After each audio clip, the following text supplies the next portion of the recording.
Well, we've started recording the stream anyway. So, as we focus on Woodward as he makes his way down the S's in the Porsche. Seem to prefer the Porsche amazingly. I can't believe anyone would prefer the Porsche over the Corvette, but there you go. He wants the over rotation of death. That's what he wants.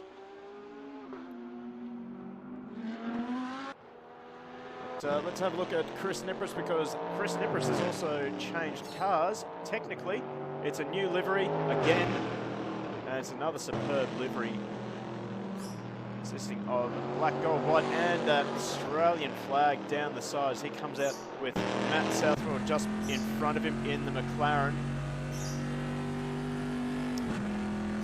In fact, Southie will jump out of the way for Chris. He makes his way up the hill and into Griffin's Bend. So as we wait for a few people just to jump into the server. Of course, they have about 55 minutes left of this qualifying session, and this session, of course, will determine our starting order for the shootout. Of course, something that we always rub our hands together for, especially here at Bathurst. A shootout is it's just something you expect with Bathurst now, isn't it? As cars make their way. Southie in the background there. I think he made a bit of a meal of the S's, as Nippers makes a meal of the S's, and Southwell also makes a meal of the S's. So, my real life teammate and my brother both binning it at the same time. It's always a good sign. And Michael DeVito, he'll be spinning it a little bit because he had a really good lap time, and he's actually going to bail out of there. Chris Ruffalo, everything we've seen in the Discord, Ruffalo has been on the pace, although not quite now. We just seem to be able to curse a few drivers. We have to stop. I think we have to stop swapping to people and just stick with someone. So here's another driver who has made a swap. It's Ben Piper. He's decided to swap to the Nissan. He's, I believe he's very keen to take part in our Super GT Championship, which will include both the GT 500s and the GT3 cars. So maybe Piper will jump in the mighty Nissan GTR GT3 and have a bit of a play in that championship. As we look at the leaderboard in the corner there, both the Dixon brothers are on top. So we see Piper's absolutely belted that wall over the top of the mountain.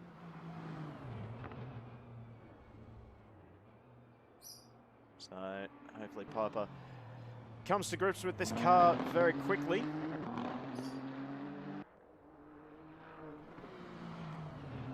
And he'll be competitive. As we're already seeing Madretsky at the top of the leaderboard.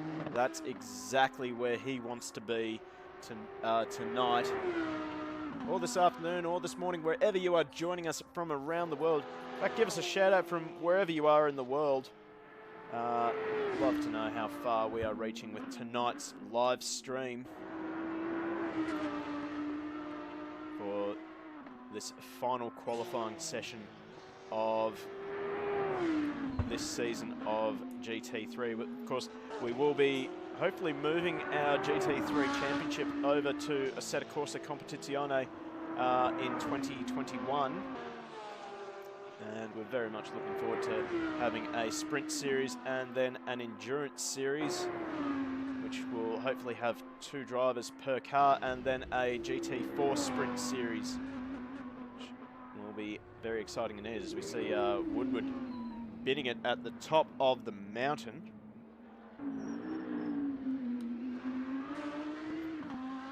Just in front of our championship leader.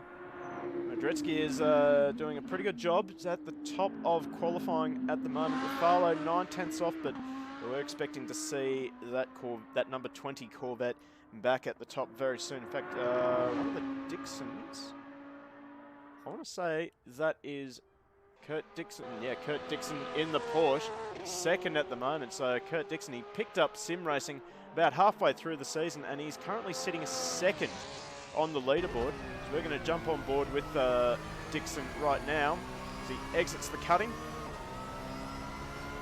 Makes his way up to the top of the mountain. In fact, you can see with what the driver's doing. Get a good idea of what this car is behaving like over the top of the mountain.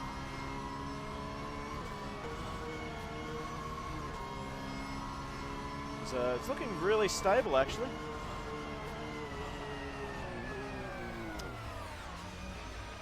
Well, there's that commentator's curse again. I have got a very nasty habit of doing that, I'm afraid, as the other Dixon has looped it going across Reed Park. And in fact, Chris Ruffalo now to the top of the leaderboard at 1.3 seconds. It was 50 minutes to go. He's showing his hand rather earlier. 2:04.2, that is a pretty impressive time. As Ruffalo heads over the crest up towards Griffin's Bend.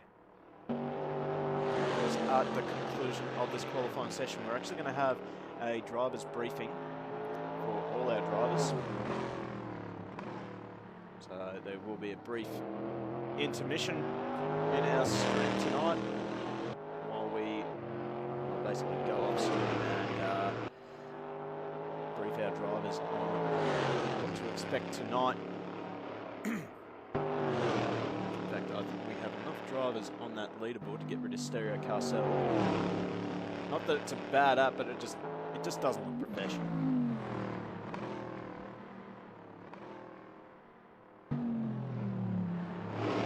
A bit of concern about the Corvette. It is very quick around here, especially in qualifying trim. But the one thing that will really hurt this car is the lack of ABS. So that's where we might see the field start to even out. As we see Chris Nipris sneak into the top 5, only just over, say that is Brent Dixon in 6th position, and just a little bit behind Kurt Woodward. Ruffalo gets a little bit sideways. Let's try a different camera angle.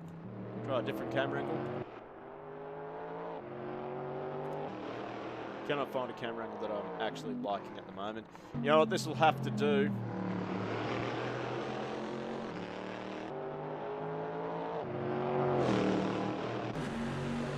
In fact, this is an even better camera angle. We're going to ride on board with Chris Ruffalo as he muscles the big Corvette through Hell Corner and fires it up the hill towards Griffin's Bend.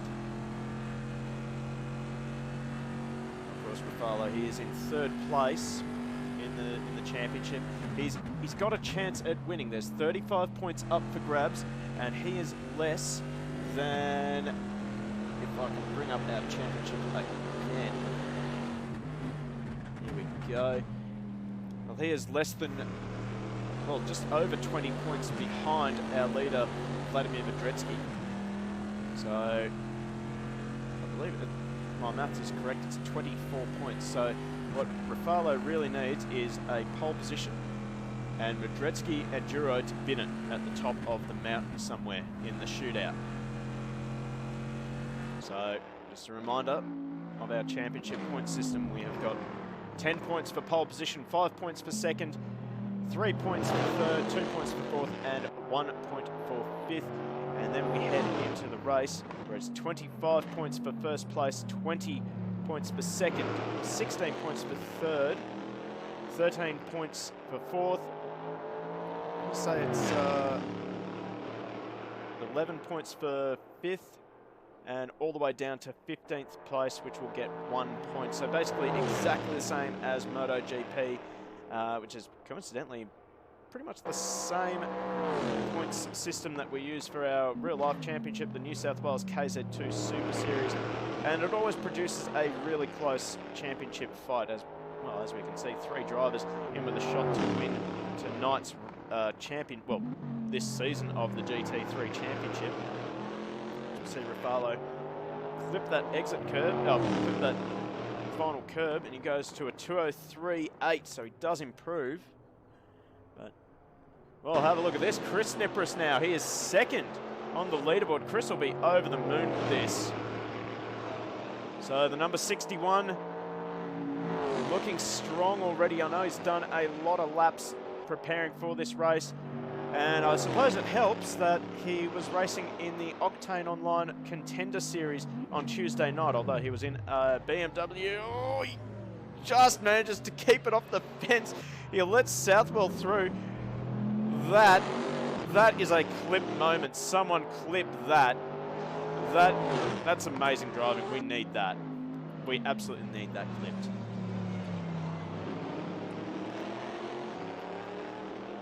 So, as I was saying, Chris Nipris, he managed to get a bit of practice on this very track on Tuesday night. He was running in the Octane Online Contender Series, though he was in a massive, thick BMW, and now he swapped it for a massive, thick Corvette. So he should be pretty strong tonight, I think. And especially the Corvette, it is a pretty mighty beast around here, by all accounts, it seems.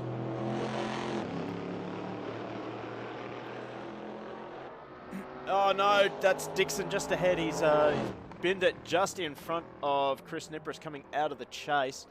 He'll go straight back to the pits, or yeah, he'll definitely go straight back to the pit lane straight away, not messing around. Let's have a look at Kurt Woodward. As we detailed earlier, he's made the switch over to Porsche for the final round. He's conceded all of his championship points as Vladimir Madretsky goes up to second with a 2:04.8. That's now 9/10 off of Rafalo's time. And one of the Dixon brothers goes up to fourth as well, 2:06.1. Bit of a gap between third and fourth as we continue to follow Kurt Woodward, his best at 2:06.8.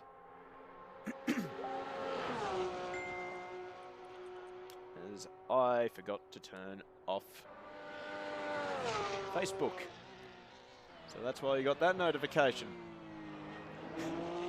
And all it was Chris Nipris telling me to stop following him on the stream. And you know what? Just to spite him, we're gonna try and follow him right now. So Chris, you better not bin it this lap. You better not bin it on the out lap, mate. I know you're watching the stream. No pressure, mate. No pressure.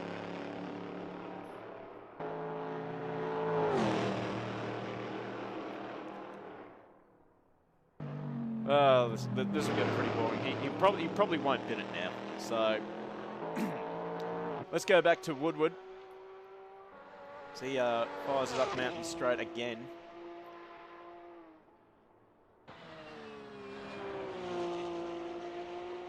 The car's looking pretty stable for a Porsche.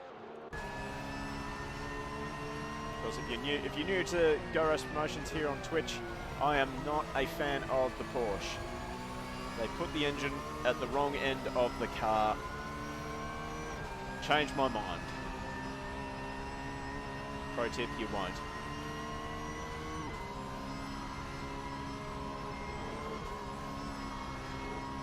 Oh, jeez, Woodward grabbing that curb. Grabs that curb again over the top of the mountain. Woodward showing a lot of commitment. He's doing pretty well to hang on to this car. Oh, gets a little bit sideways, buries it into the fence. So the mountain claims another. Fortunately, I cannot talk because my effort on Tuesday night in the Contender Series ended up with me putting it into the side of a Bentley, technically. And if you happen to be catching the stream, Alex Bone, I'm really sorry. Again, absolutely gutted that I made that mistake. But anyway, it is racing. And there's always another race. Let's check up on Matt Southwell. Matt's been making a lot of progress with the McLaren since round number 1. And, well, throughout the year, in fact.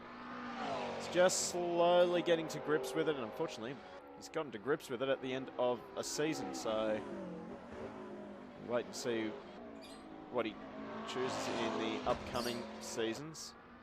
Or, well, the subsequent seasons. Or leagues. whatever you'd like to call it.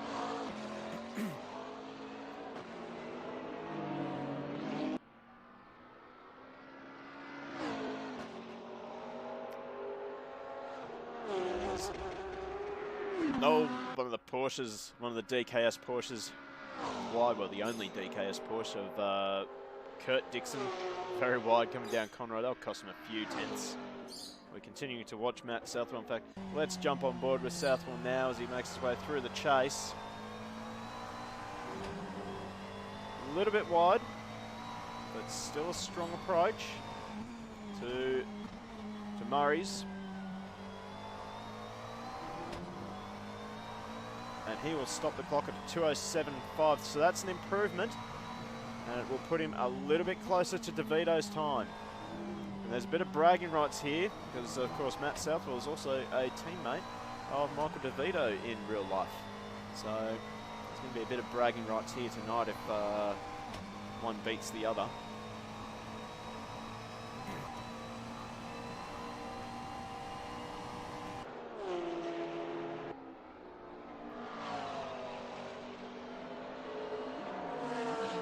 So one driver we haven't seen on track just yet, and if I can bring up Stereocast up for a second, is this man right, well, I'll say we haven't seen him on track. There he is right there. So Steve Duro, our current second place driver in the championship, he is on track now in that mighty AMG. And if any of you are wondering, that is a 2020 extension of the Kunos AMG. Basically, they just remodeled the rear bar and the front bar, and I have to say, it looks spectacular. We saw it last round at Zolder, and I have to say, I'm a huge fan of it. I'm really glad that Steve brought it to my attention. Now, if only someone will do a 2018 extension of the Nissan GTR, I will be a very happy man.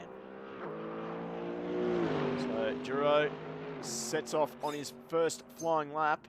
We're going to jump on board with Duro. Of course, if you've joined us before here on Go Race Promotions, you are no stranger to Steve Duro.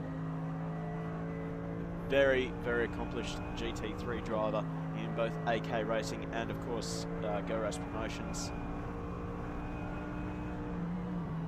And also a league operator like ourselves, runs the GT Club, which currently is running a GT3 Championship and a DTM Championship, which will be on tomorrow night. Looking forward to that one. I will be competing in that one. So Steve is a very busy man when it comes to sim racing. Seems to really love it. Well, not seems, he does love it. He is a very, very good driver as well. Cannot speak highly of this guy. In fact, Rafalo's actually dropped that time again. The benchmark, well, the goalposts have been moved again. So Rafalo down to a 2:03.6.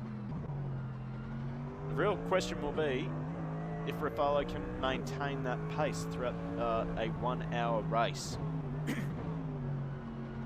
So we continue to watch Rafalo, oh sorry, not Rafalo, Duro wind the big Mercedes around the top of the mountain and down Conrod Straight. So just under 40 minutes left in this qualifying session. Good chance for drivers just to do one final check of the car, make sure their setup is right, make sure that they are right with the track. They can lap consistently for 60 minutes. It is hard.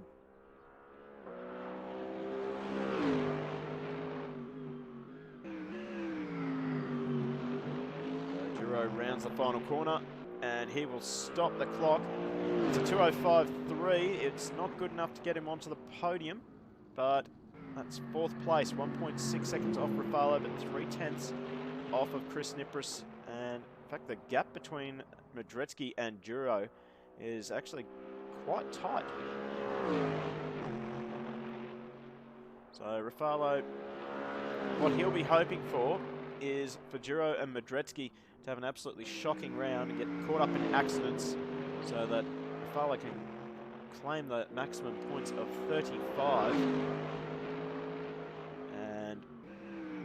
hope that Madrecki and Duro don't quite claim the same, well, don't claim a good haul of points here tonight, so that Rafalo can carry the #1 in future GT3 leagues and even carry a special plate for GT3, although he's already signed up for GT 500 in our Super GT League.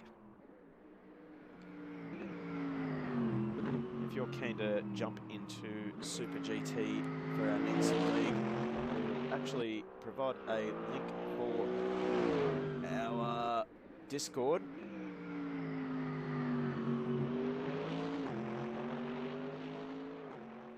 So, give me a second, I'm just working on it.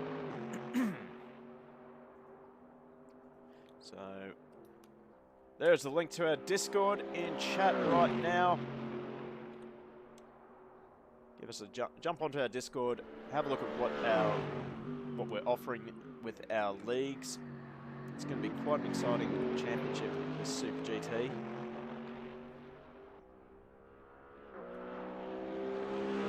As Moonverse has followed, thanks mate, thank you very much for the follow. I hope I pronounced your name correctly. So now Duro dips into the 2:04.5, so he bumps himself up to second, 8/10 off of Rafalo. So it's definitely not a clear-cut case of Rafalo domination as we continue to follow Duro. In fact, I think Duro is going to return to the pits. Is he going to stop right in front of our camera so we can get a good perv at this car? Yes, he is. Oh, brilliant. Well done, Steve. Well, Madrecki's still on track.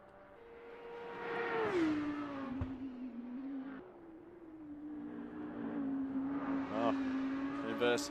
Looking for a league to learn in, mate. Come and join us. We've got a pretty good supportive community. We run practice races, well, practice race servers, so yeah, jump in. Give us a go, mate.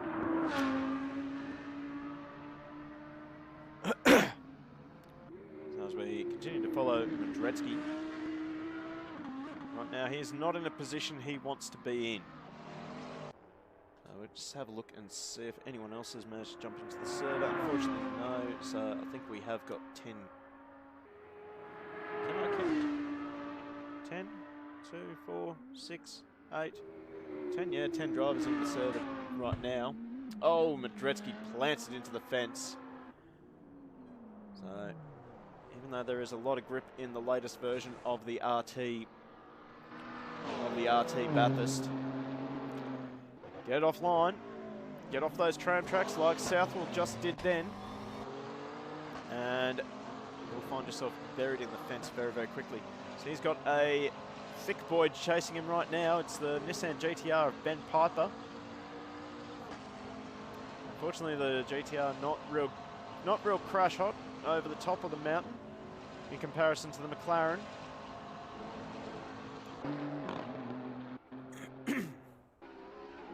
But you wait and watch this thing wind up down Conrod Straight. It is an absolute weapon.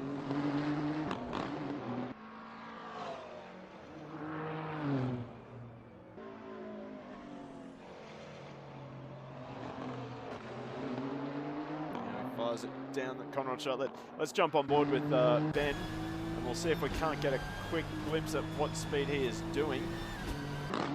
Don't think we can see, unfortunately.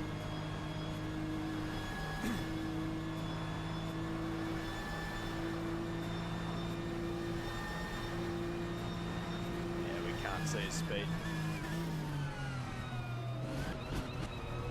Louts the curb in the chase, but you can see that the time he's pulled back on Southwell.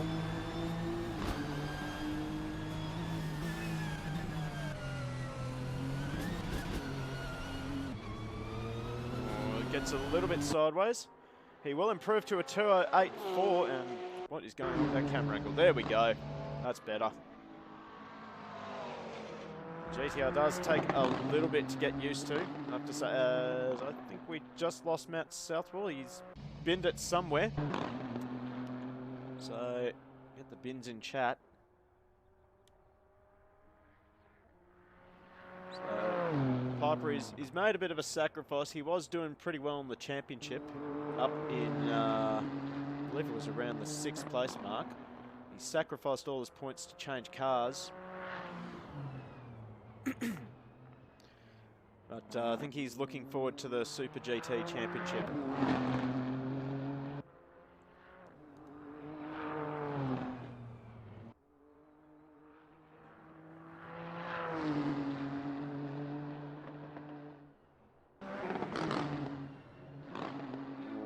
Flouts the wall a little bit through McPhillamy.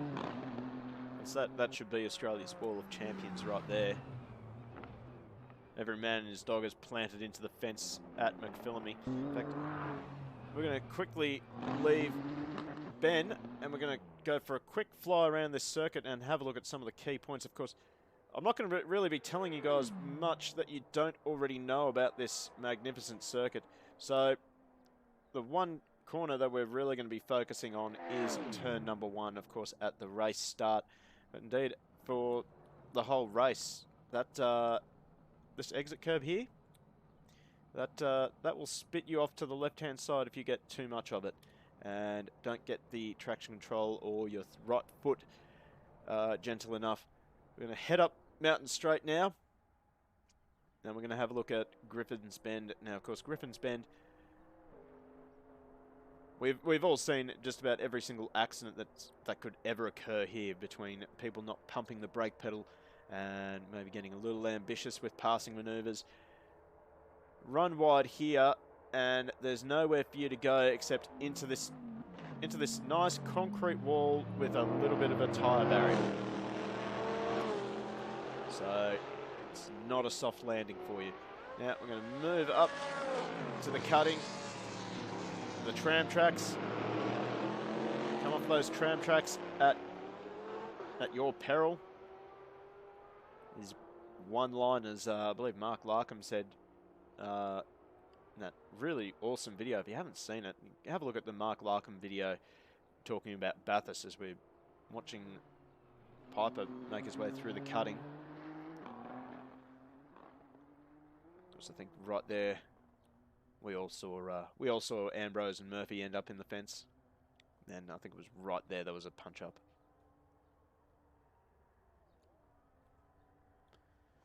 Yeah, good times, memories. All right, so heading up to the tree. Of course, this is a popular place for people to park their car into the fence, and well, from here on out, it is one line, not a lot of passing opportunities. So qualify well and do the shootout really well as well. Otherwise, you're going to have a really, really, really, really tough night. Oh, right there. Perfect timing, Kurt Woodward. He's given us a really good demonstration of what happens when you get the tree wrong. Burby in the chat, tractor update has been the best thing to come to AC for a while. Yep, mate. This is laser scan. This is taken straight from ACC, so you know it's pretty high quality. Now to the Wall of Champions and the Damn Dirty Great. Look at this. They've even included the Great. Look at that. Fantastic. Of course, we all saw that Aston Martin at the Bathurst 12-hour absolutely bin it spectacularly and do a couple of rollovers during practice.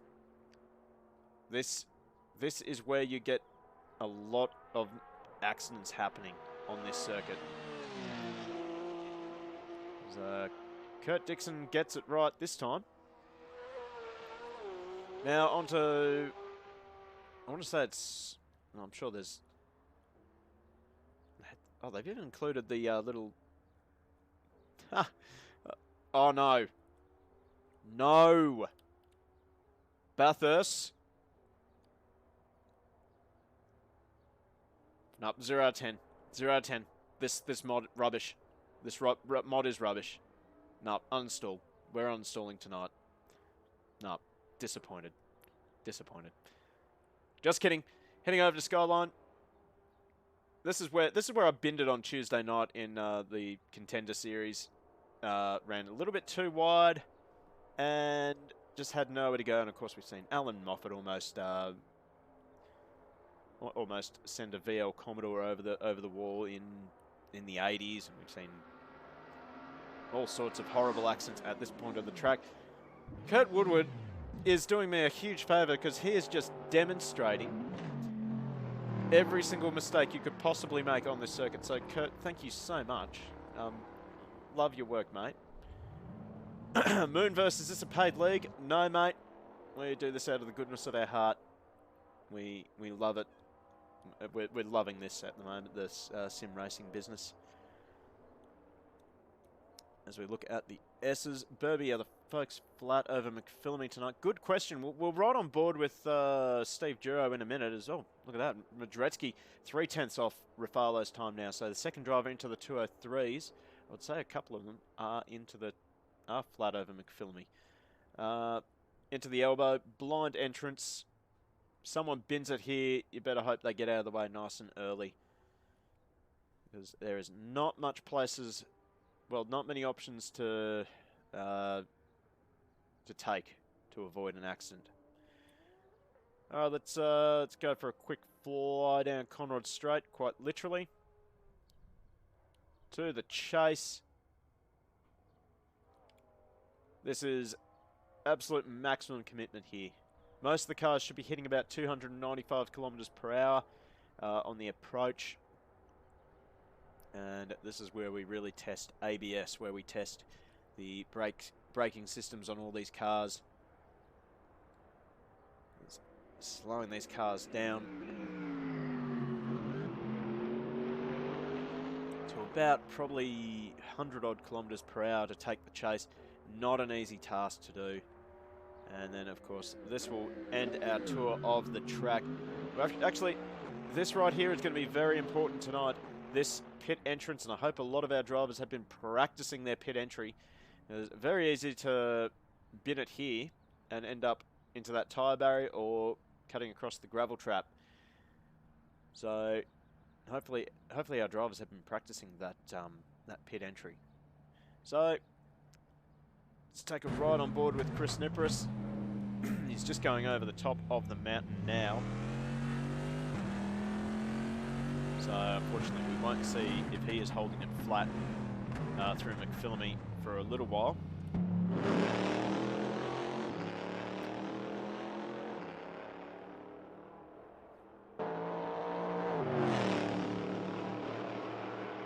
So as much as a pain as it is for Chris always changing his livery, his liveries do look really, really nice.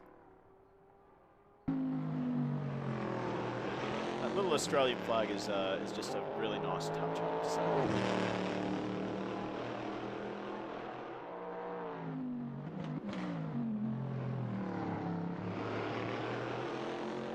Fires the Corvette over the line, 2:05.1. I think that's his best time, actually. So he's just out of the 2:04s at the moment. Actually, no, he's in the 2:04s now.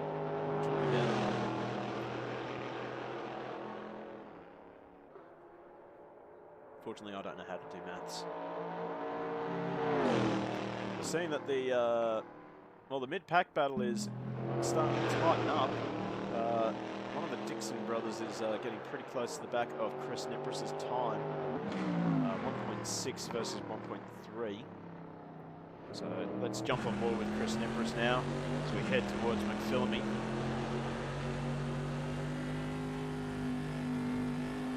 He holds it in third gear. Now down the hill, little lift there.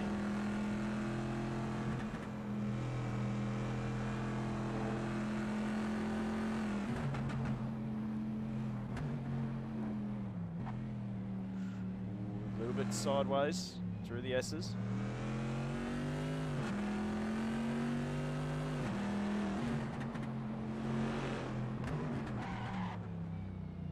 Big lockup going into Forest Elbow. Very easy to do there, because that is one point of the track where you start losing all feeling in the steering wheel. And as quick as these Corvettes are around this track, that will be one of their weak points. They do not have ABS.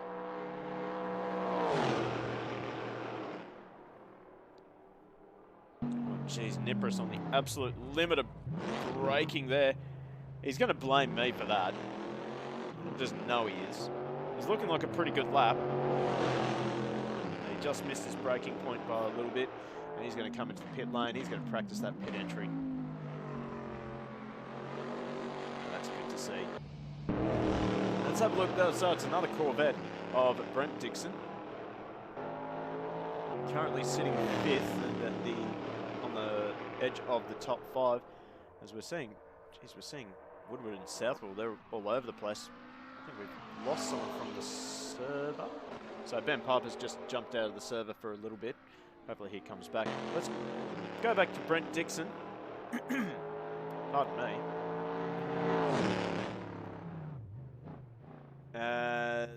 Oh, he just keeps it out of the fence there, so well done. So we'll jump on board with the other Dixon of Kurt Dixon. So of course Brent and Kurt, both brothers. So we're just going to jump into our Discord just quickly. Haven't got any messages, so that's good. So I would say that everyone's happy-ish. Piper's just probably messing around with some of his steering settings. Back to where I was talking about the Dixon brothers. These guys are both real-life drivers. They've raced quite a bit, including cars in real life. And, of course, they're very well known in New South Wales karting. If you've been around New South Wales and you've been involved in karting, if you haven't heard of the Dixon brothers, you've been living under a rock or something. Guys are very famous around the Orange and Dubbo area. They just absolutely love racing. And if you head over to our YouTube channel, you'll find a very special race from Lithgow City Raceway, which does feature both the Dixon brothers in the 4SS Heavy class in the 4SS Thundersport Tour, and that was an amazing race with both the Dixon brothers coming across the start-finish line neck and neck, and absolutely having a ball. So these guys love their racing. I do believe they also run in an iRacing league as well. So if it has a steering wheel, these guys are into it. I think that's all that can really be said.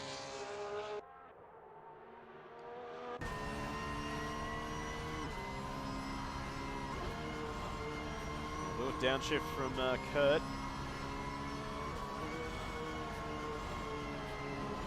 Oh, he just keeps it together. That exit curb is torture.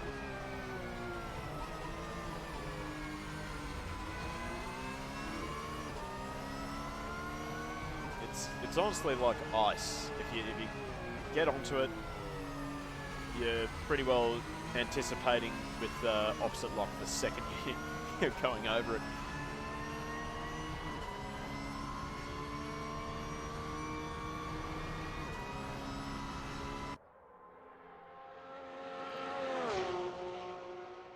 It's a nice sounding car. I will give the Porsches that. They sound great, but the engine is still in the wrong part of the car.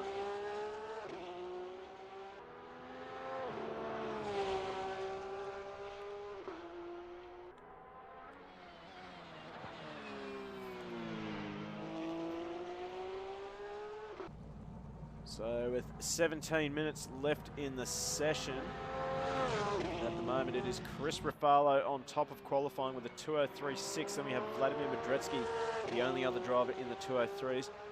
Steve Duro currently third ahead of Chris Nipris. Then Brent Dixon, Kurt Dixon, the man we're currently following, Michael DeVito, Kurt Woodward. I believe Ben Piper was in ninth before he jumped out of the server, and the field rounded out by Matt Southwell. We'll be really desperate to improve that McLaren. He had a really strong round one, Southwell. Came from virtually nowhere. So we're going to try and find him. So there he is there in the number 63, sorry. So I got that wrong in our championship. The 63 in the Sticks McLaren.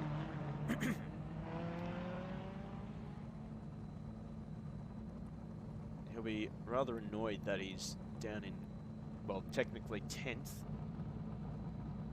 As we see our field, they're lined up there.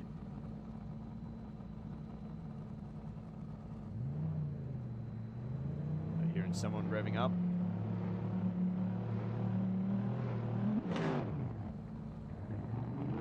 So out goes Brent Dixon, sorry. Pardon me.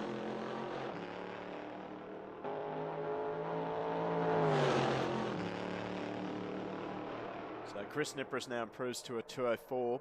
He gets a little bit further down and closer to the back of Steve Duro's AMG.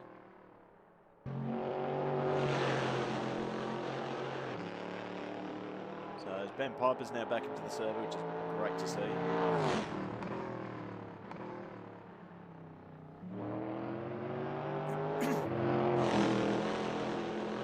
I have to say that during the racing, it has been very entertaining to watch the battle between the two Dixon brothers and Woodward, and Southwell also getting involved every now and then. It's been very entertaining to watch throughout this season.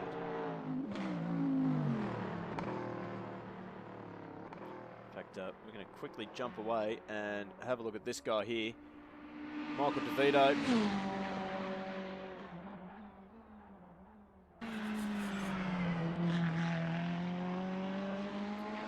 With the literal mean machine.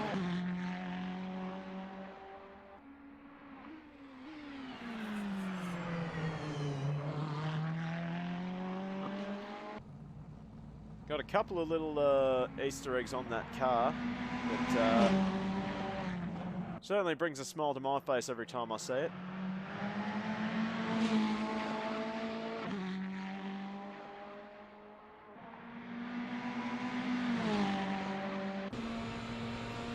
It's right on board with DeVito now in the Ferrari. So he starts his ascent.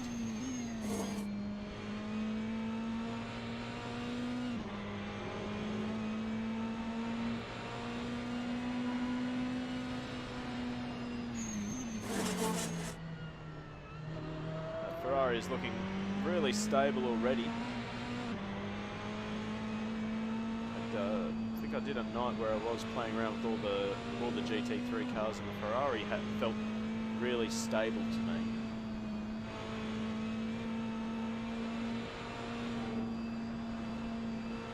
It's a little airborne over the crest there.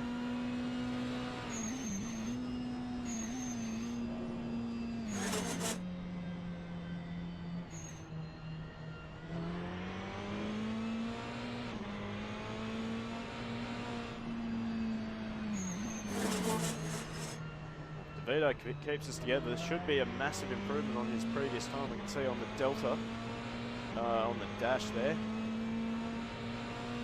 It's up by just over a 10th on his previous best.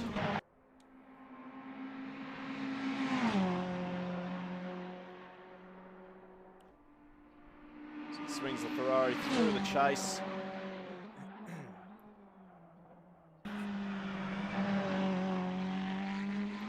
Looking like a pretty good time for DeVito.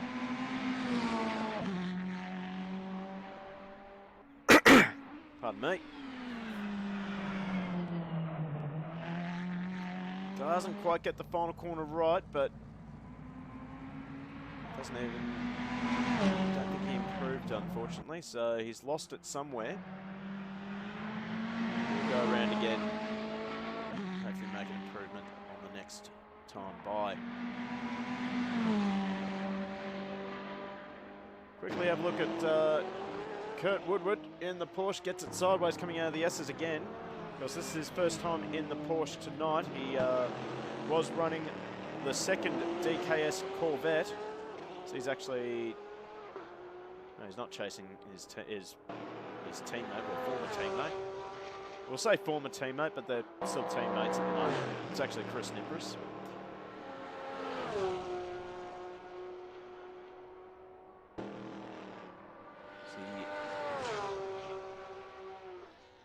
Pulls the Porsche up into the chase, and he gets that dreaded tank slap.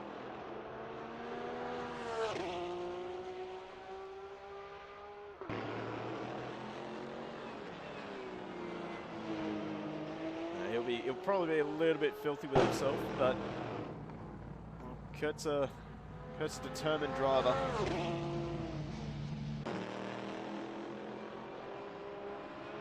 I think he actually won. I think he won a state championship this year in karting. I believe it was 4SS Heavy or 4SS Super Heavy or something like that. He won the state championship at Eastern Creek a few months ago. So he's a pretty accomplished driver, I have to say. Loves his racing as well. Of course, good friends with the Dixon brothers.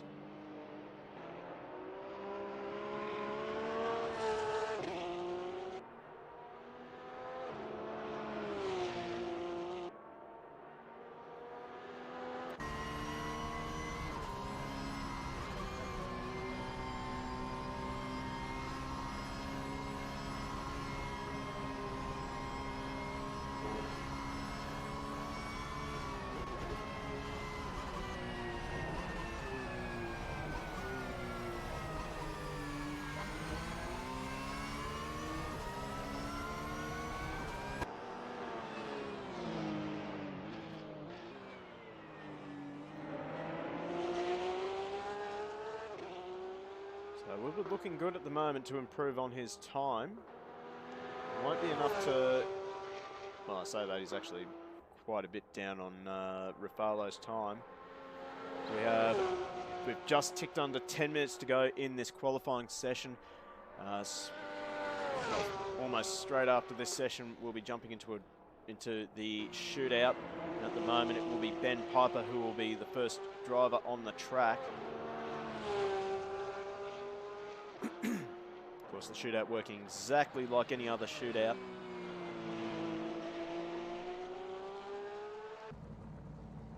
These drivers get one lap to do the best lap they possibly can.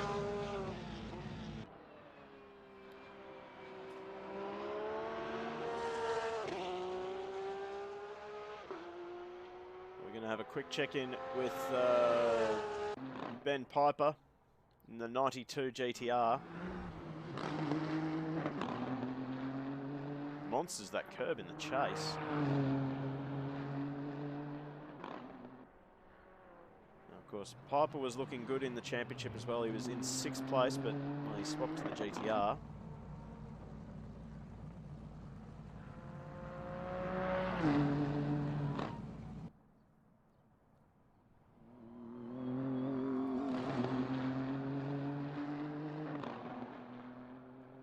GTR, it's quite a solid car.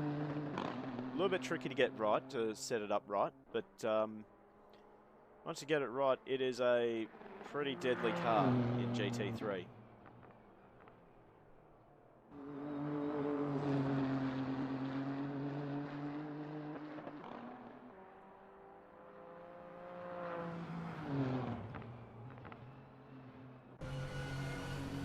That's right on board with Piper as he muscles the GTR around the top of the mountain.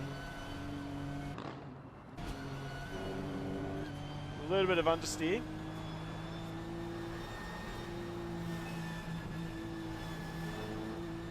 Ooh, lots of understeer there. Just see the front of the car lifting up off the ground.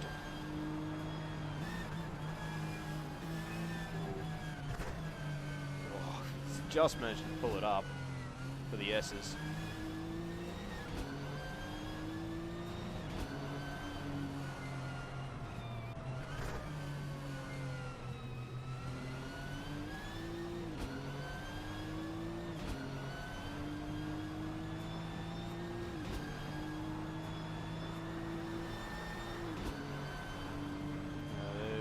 improved in the splits. This should be an improvement for Piper if he can hold it together going through the chase.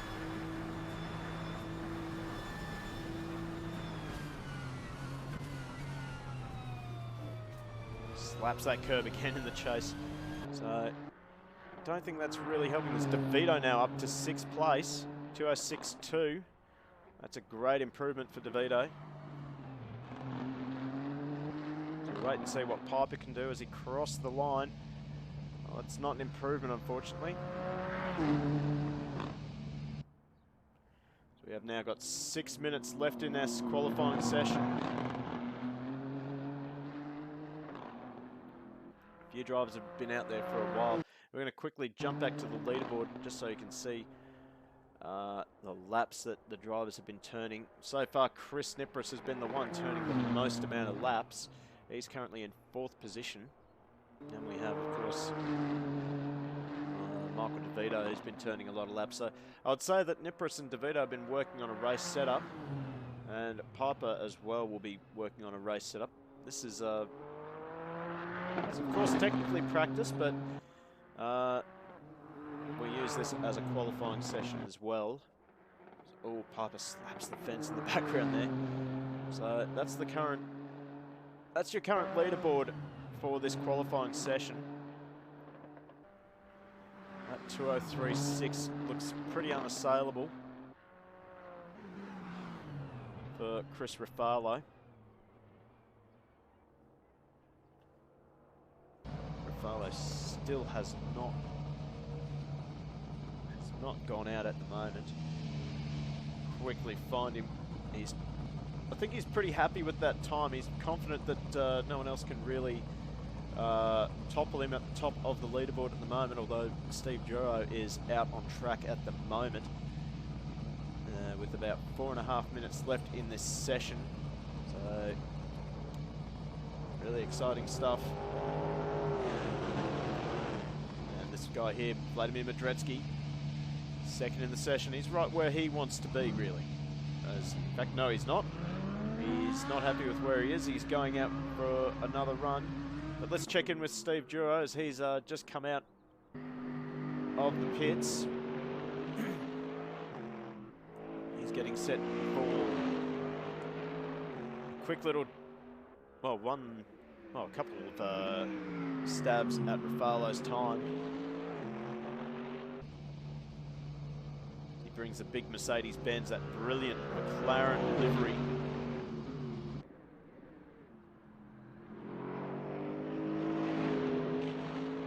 Fires it out of turn 1. Got 8/10 to make up in order to beat Ruffalo in this qualifying session. And right now it is party mode time for a lot of our drivers. So those drivers who have been working on a race setup, they will have dumped all the fuel out of the car and they're out there on fresh rubber trying to put in the best time possible.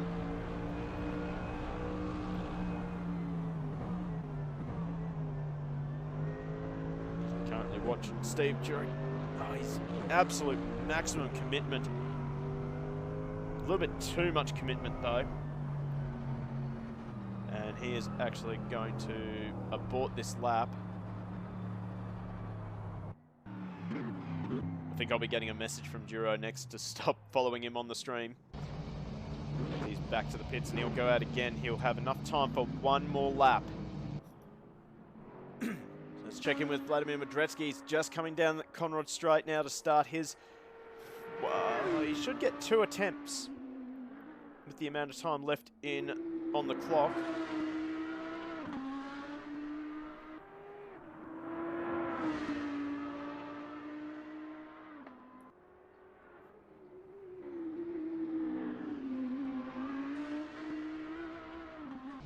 Here we go, Vladimir Medredsky.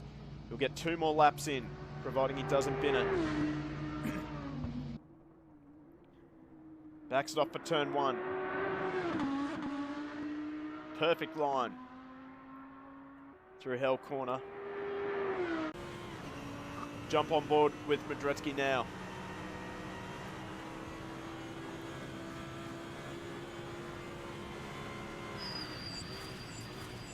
Braking just after the 100-metre board. absolute commitment and confidence in this car for Vladimir.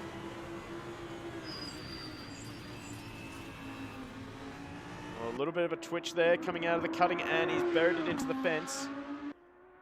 He'll try and muscle on.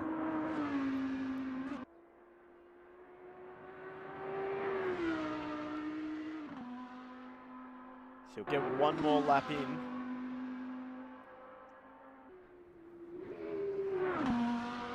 Misses the apex through. Is that Reed? I'm pretty sure it's Reed Park.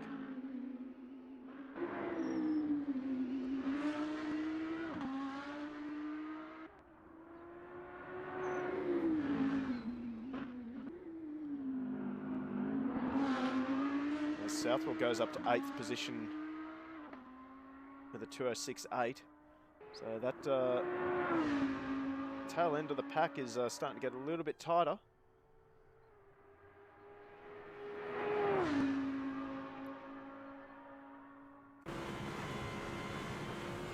So Vedreski topping out 286 k's per hour. Flirts with the edge of the track there on the brakes.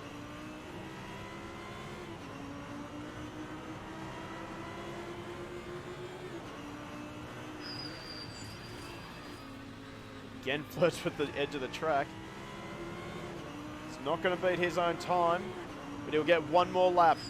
In fact, no, he is going to abandon it. So we're going to have a quick look and see if there's anyone out there. Well, Steve Duro's out there. Checkered flag is out. So this is Duro's last roll of the dice. On the limit again.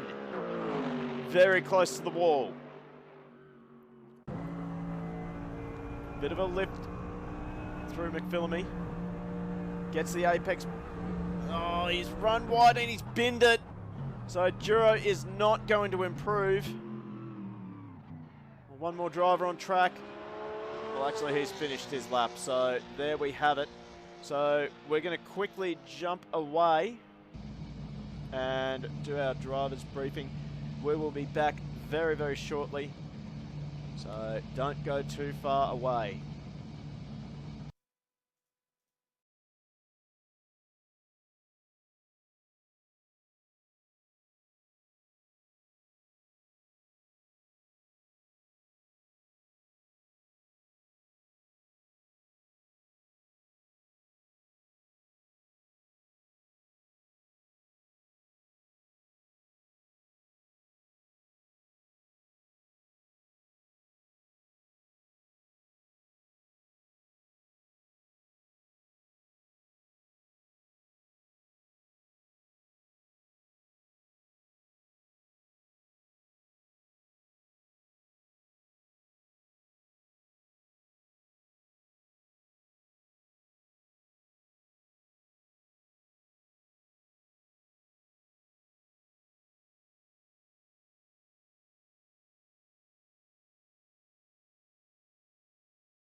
So as we bring you back in time for the shootout, the first driver on track will be Ben Piper in the number 92 Nissan GTR, as Katie Elster just gives us a follow. Thank you very much, Katie.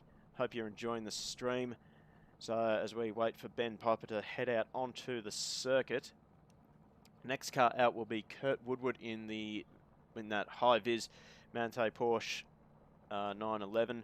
And then Matt Southwell, I think it was Kurt Dixon, Michael DeVito, Brent Dixon, Chris Nipris, Steve Duro, Vladimir Madretsky, and then Chris Rafalo in the number 20 Corvette. So we just wait for Ben to head out on circuit. So we will get ready to follow him. Let us know in chat. What's your predictions for this shootout? Love to... Let's make it challenging. Give us a top 10 in chat. Want to know what you're thinking. Who your favourites are for this shootout.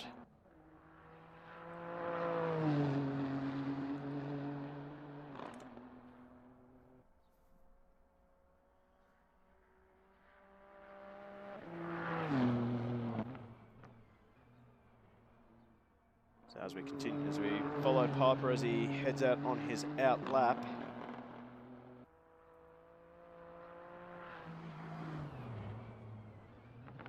Ooh, that car making all sorts of weird shapes. So, oh, okay. Well, that's new.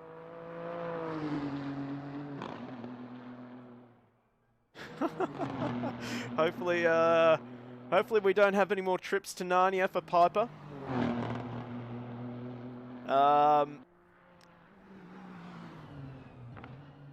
That's a little bit worrying. I'm not gonna lie. I'm very worried at the moment. But no, Ben Piper still on track, thankfully, circulating. That car firmly on the tarmac, not floating around everywhere.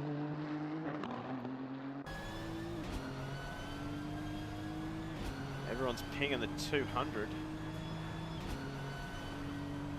Oh no. That can't be right. That's not good. Well, so far out, the ping stabilized.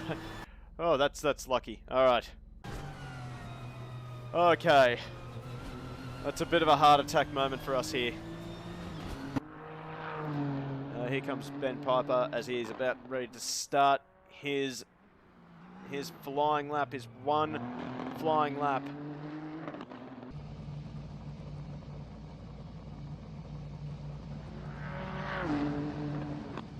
As he gets on the brakes for turn number 1, gets it in a little bit too fine, all over the curbs, sideways. That's going to cost him time.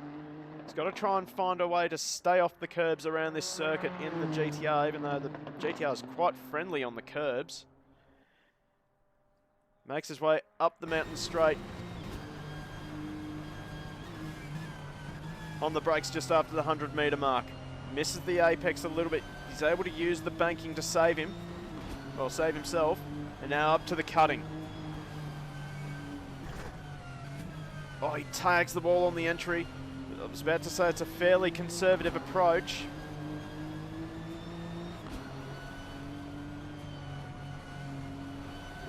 Oh, he's so close to the wall. He's pushing to the absolute limit in the GTR.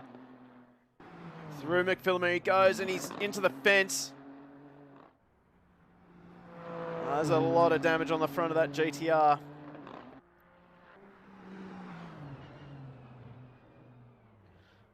Oh, and he bins it in the S's. He'll have to try and keep it going. It is worth it, still trying to set a lap time. Never know, one lap. Other drivers might bin it as well.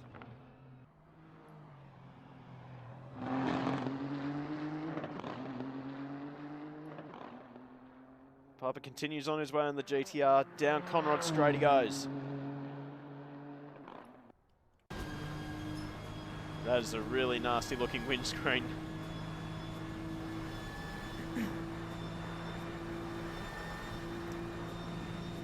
Busy break for the chase just after the 150 metre board.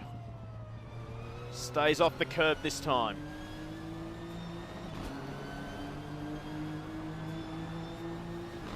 He's going to stop the clock. It's not going to be a world beater time, but he might get lucky with a few other drivers. Gets over the curb in the final corner. That's going to cost him time again. So a 2:12.8 for Piper. He's not going to be happy with that. So let's follow Kurt Woodward as he's just timed it perfectly. So he starts the clock now.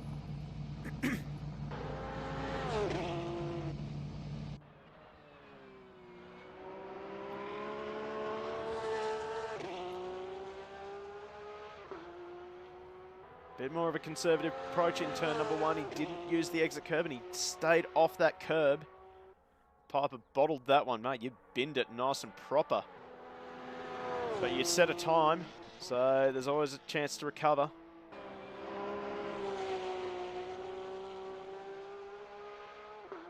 See Woodward, he's got a lot of wheel spin out of turn number two. See what it's like through the cutting.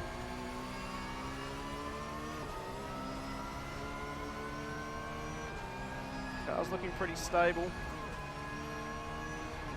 He downshifts for the tree. Big lift for McPhillamy. And now into Reed Park.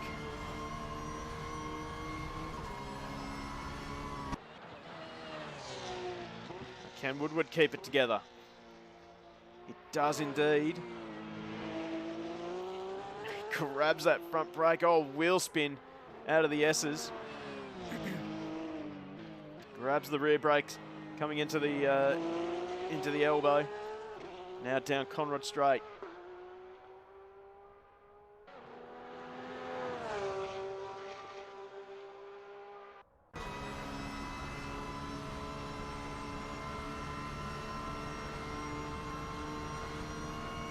We hear the flat six screaming its head off, going into the chase. Very late on the brakes. Oh, he's just pulled it up. Bit of oversteer. He's kept it together. It's going to be a strong lap by the looks of things. Just one more corner to go for Kurt Woodward.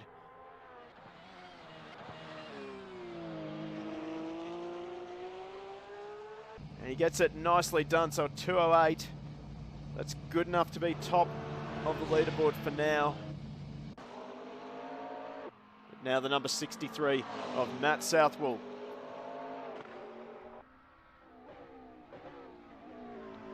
He winds up the throaty McLaren and starts the clock on his shootout lap.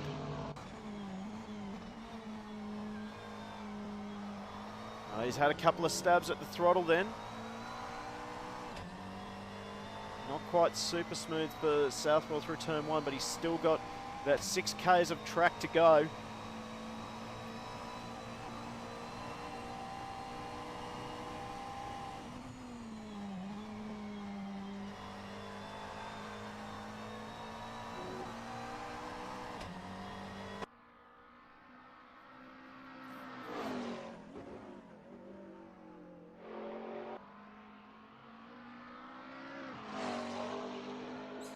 Matt Southwell so far should be a fairly strong lap.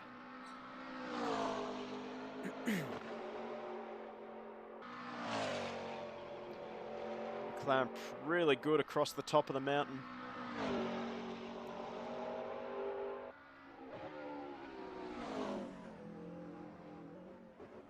Maximum attack for Southwell through the S's, through the dipper, really close to the wall. Both the left and the right hand side of the car.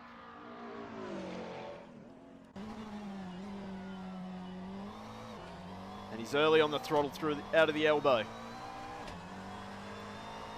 Unfortunately, this is where the McLaren is weakest. Down Conrod straight. Unfortunately, the McLaren only just able to hit 275 from what Matt has been telling us.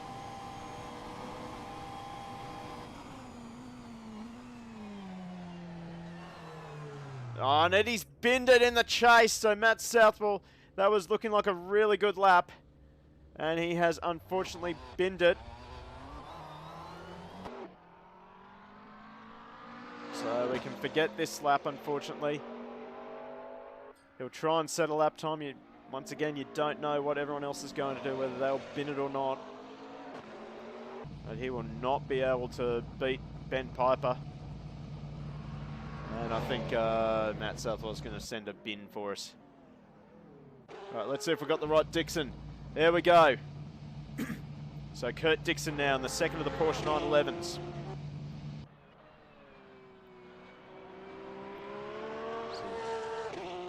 Gets it nice exit out of turn 1.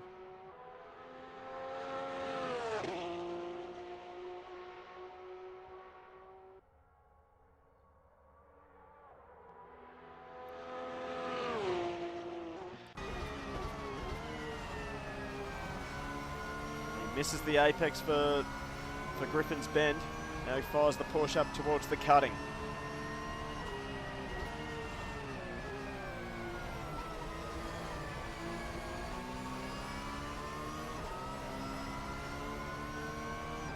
Piper in the chat, but did he bin it enough? Ben, you have still got the golden bin at the moment. Oh, Dixon wide through McPhillamy. Just came off the race line a little bit. He's managed to keep it off the fence. Look at the aggression from Kurt down the mountain. That Porsche's pretty hooked up.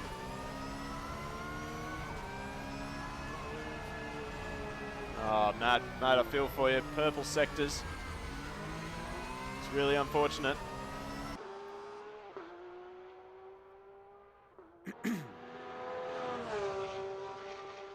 Oh, good to see Ben giving you some support though.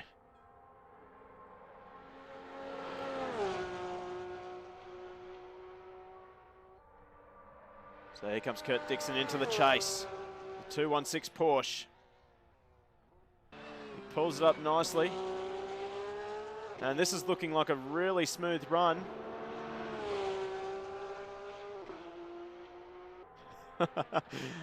Woody, purple sectors on the outlap. No, you need to do the purple sectors on the lap.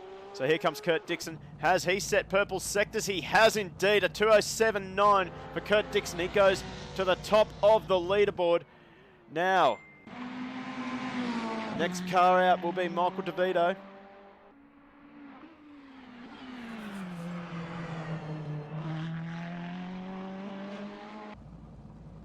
So he now starts the clock in the one and only Ferrari.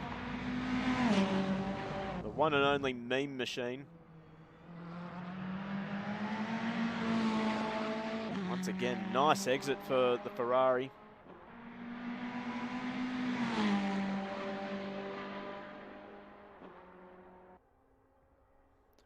As we jump on board with DeVito up towards Griffin's Bend.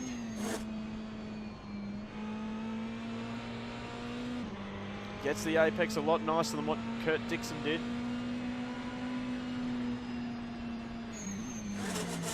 And then coasted in. Coasted into the cutting, so that's really quite an interesting approach. Big lift to the tree.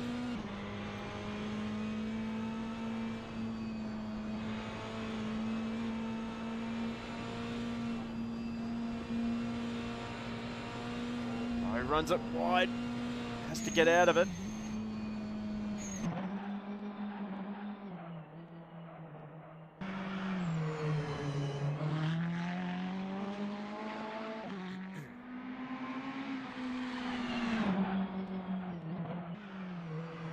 DeVito very late on the brakes through the elbow. The Ferrari does seem to like the corners.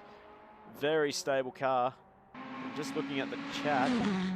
Oh yeah, we've got some stamps being licked already at the back of the field. Well, we don't know that you guys are off the very back. Still got 5 cars to go. That's 5 cars that can bin it. But right now, Michael DeVito is not looking like binning it at all. little bit of oversteer through the chase on the change of direction.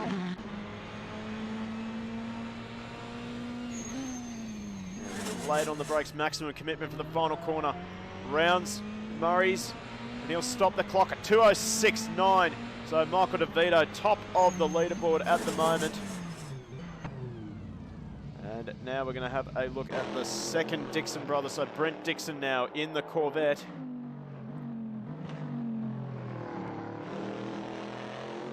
Rounds the final corner here. We'll start the clock right now. Sit back, we're starting to get into the real quick guys now.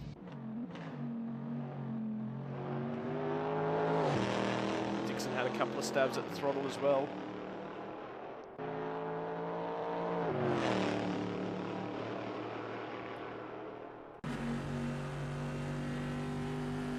We're right on board with Dixon on the approach to Griffins. Oh, very late on the brakes, that's about 75 metres away from the corner. Uses the hill and the camber nicely.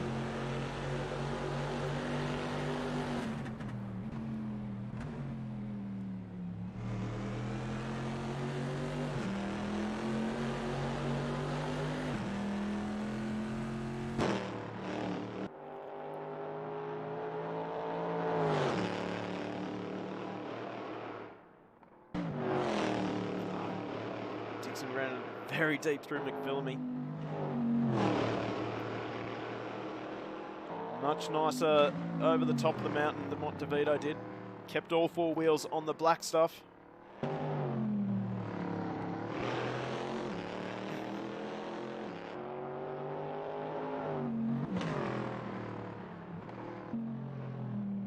Slides the big Corvette into the elbow. Now fires it down Conrod straight. You know that the Corvette is not the quickest car in a straight line.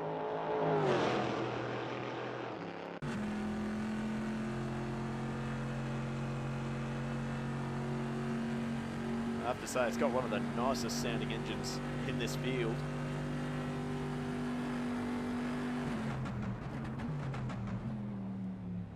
Oh, he runs it wide through the chase. Manages to gather it up. Just one more corner now for Brent Dixon.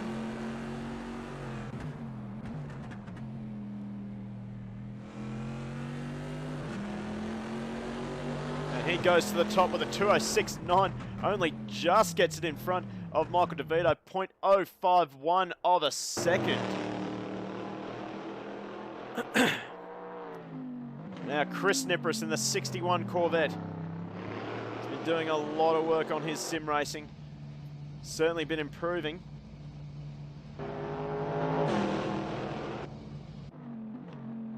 Oh, he runs it too deep, locks the front brake. He'll be kicking himself now. He's just got to refocus.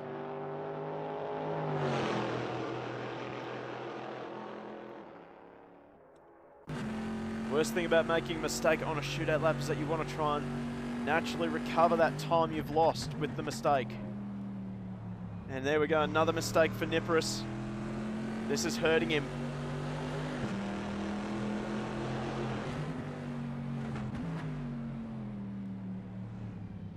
Almost imagine that Chris Nipris will be absolutely livid right now. He's made a lot of mistakes on this lap.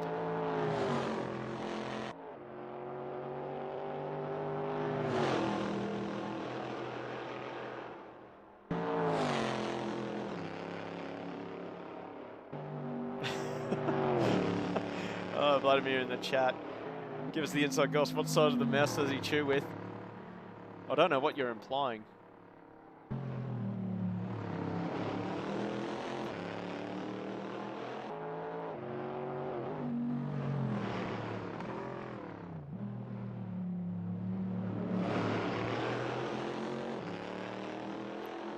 You'll have to tune into twitch.tv/Kaiser61.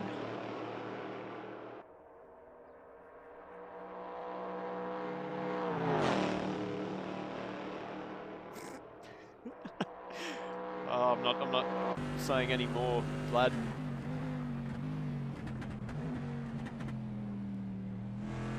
Oh, he just picked up a bit of mid-corner oversteer through the chase. He's managed to save it. This is not going to be a strong lap for Nipris. Ben, it is very stream friendly. And a 205. Wow, so Chris Nepris, even with a mistake-laden lap, he goes into the 205s, a second clear of Brent Dixon. But now we're moving on to Steve Duro in the number 12 AMG. We saw that he sat most of the last session out. Has he been tinkering around with that car? He gets the apex a lot better than Nipris. As we see Vladimir Medretsky join the track just behind Duro. Right now we've got to keep our focus on this guy here, Steve Duro.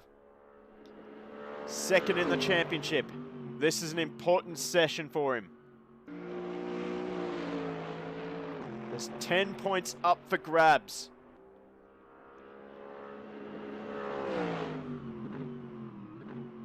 Oh, he runs it real deep into the cutting, misses the apex a little bit.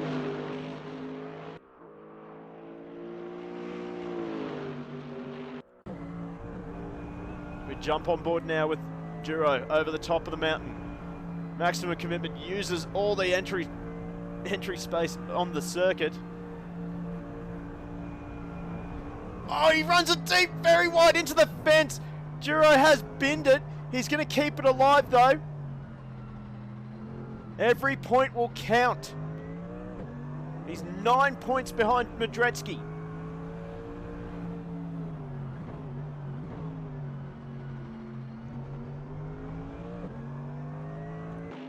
So the rest of this lap is important now for Steve Duro.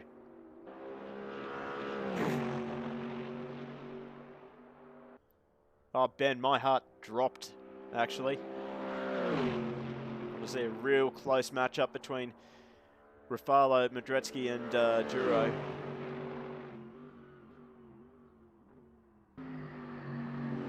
Gets the chase a lot nicer than Nipris, so this should be a 204 still.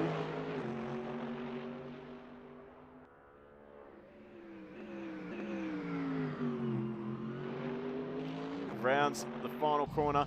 It's going to be a 205.6, so he just gets pole position. Great recovery. Yeah, that's right, Piper.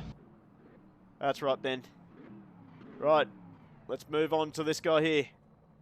Vladimir Medretsky, as soon as that camera finds him. There we go. So Vladimir Medretsky in the number 29 Audi.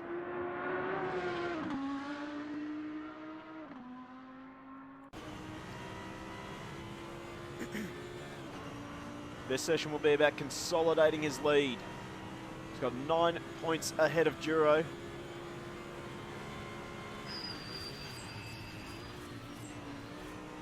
Just over 24 points. Just under 25 points. Well, 24 points for ahead of Rafalo. Oh, very wide. He tags the wall.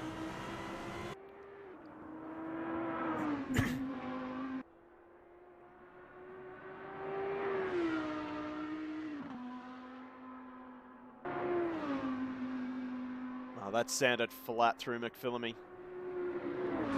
That sounded pretty flat through Reed.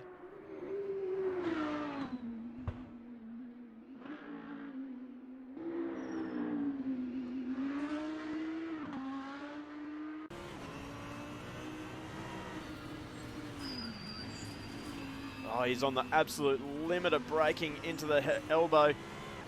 Almost out onto the fence, coming out of the elbow as well. This is maximum commitment for Medretsky. He is aiming for a 203.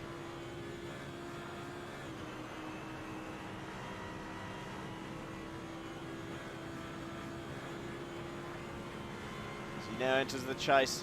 285 kilometers per hour. Gets it pulled up nicely. Now fires it down towards the final corner.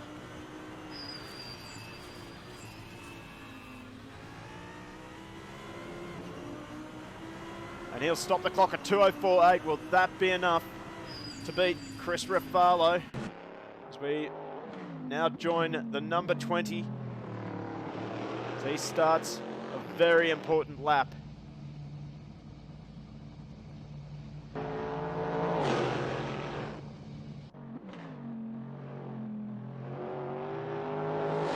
bit of oversteer on the exit. Wouldn't have hurt him too much. We're going to jump on board with Rafalo now. Have a look at how this guy drives. It is silky smooth.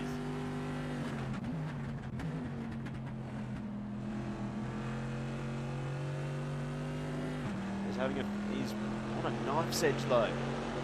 Just looking at the steering.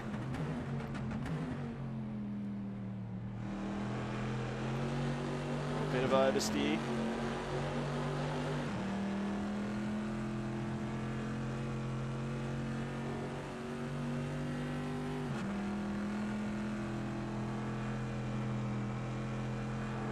He's kept the boot into it through McPhillamy. Oh, oversteer through Reed. What can he do through the S's?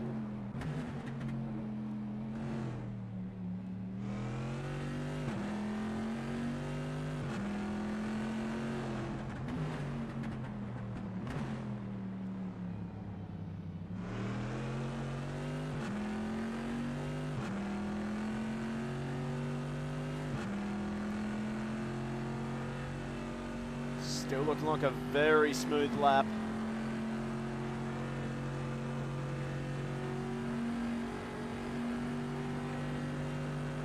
Corvette just topping out 285 kilometres per hour down the Conrod Straight into the chase now. Oh, big oversteer in the middle. He's held it together. Has he got enough to beat a 204.8?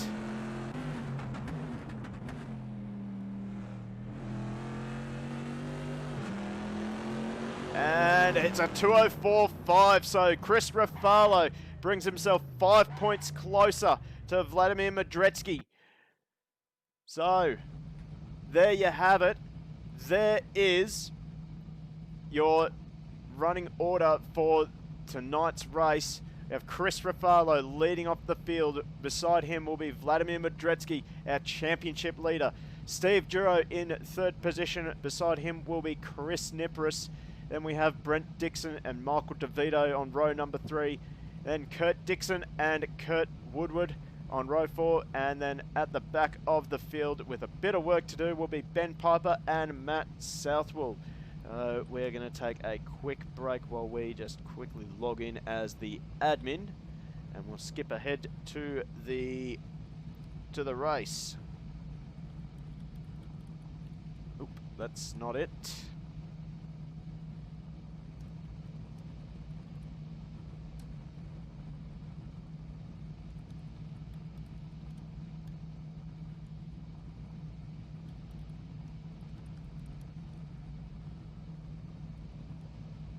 So, just let our drivers have a bit of a break.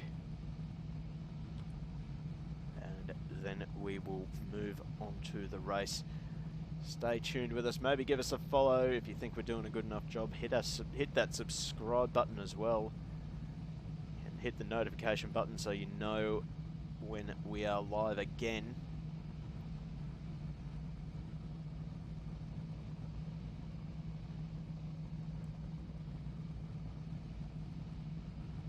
So, while we're waiting for this race to start, let's get some predictions in chat. Love to hear from you. Who do you pick to, well, basically win the race? In fact, give us a top 5 as well. Love hearing predictions.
And we are back to the track.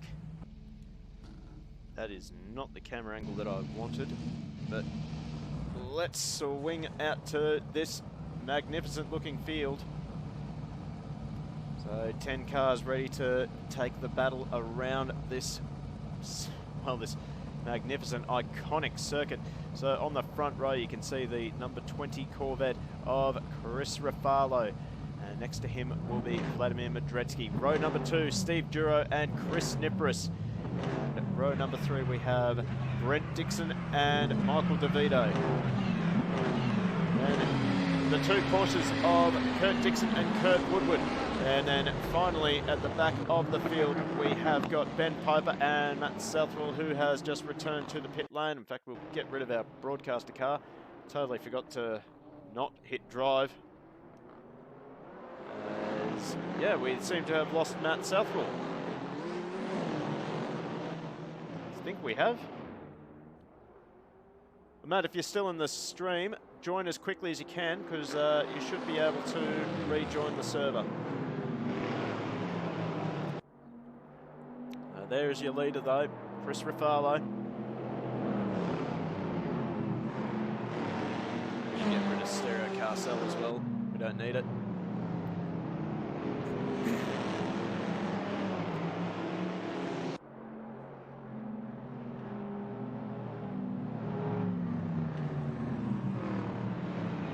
Hopefully we get Matt Southwell back into the server. But, it's all on here.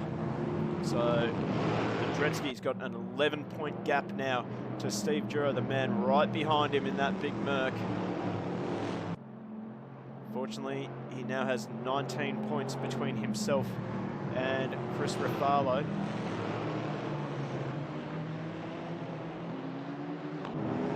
Realistically, all that Medredsky needs to do in order to win this championship, this series, well, let's do some quick mathematics. Realistically, he just needs to finish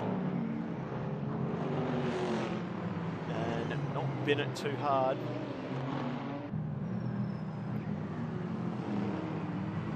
Unfortunately, have we got Southwell back in the server? No, he hasn't joined yet. That's a problem.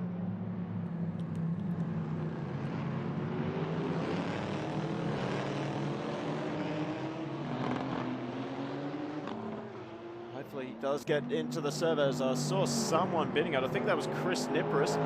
Yes, he has binned it pretty horribly in the number 61 Corvette. We're about set for a start to this race as Chris Rafalo. Well, this is what's behind him.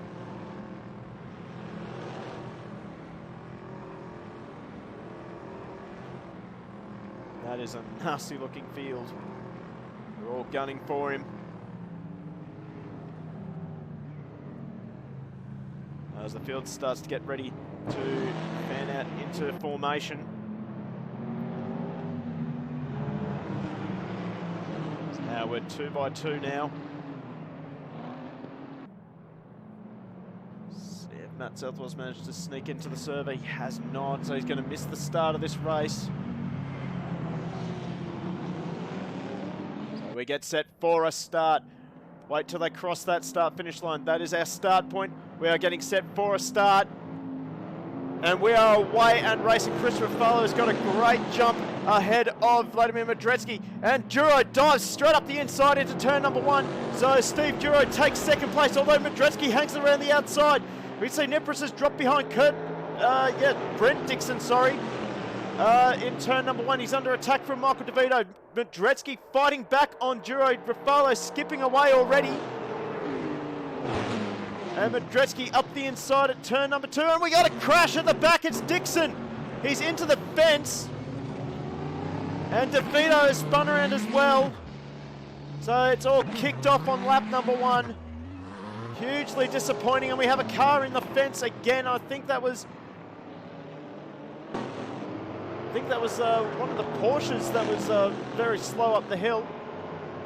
Back at the front, Medredsky has managed to get back second place. Neil's going to try and chase down Chris Ruffalo as they head over the top of the mountain for the first time. So it's Ruffalo, Madrecki, Duro. That's your top three. Then there's a bit of a gap between Duro and Nipris in the Corvette. Then another gap between Nipris and Kurt Dixon. In fact, all the DKS drivers nose to tail, and I think Woodward has dropped behind Brent Dixon. So Brent Dixon is on a bit of a fight back after that bin in turn number 2. Now we'll keep an eye on that battle. And Matt Southwell has managed to join the race, so huge disappointment for Matt Southwell. He's going to have to do it the hard way, unfortunately. Back at the front, Ruffalo is skipping away. He's almost got 2 seconds on this opening lap. But can his tyres hold on? So the weak point of the Corvette is the lack of ABS. And there's lots of places to nip up brakes here. You see that Madrecki now starting to close the gap a little bit. It's down to 1.8 as they went through the chase.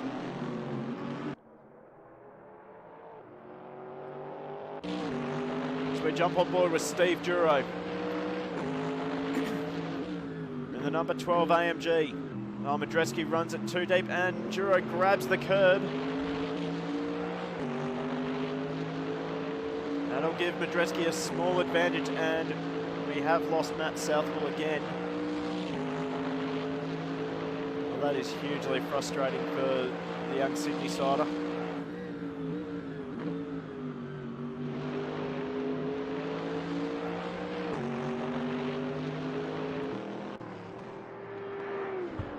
Top 4 starting to skip away. We've got a 3-way battle between the Dixons. Woodward and Piper's hanging in there as well.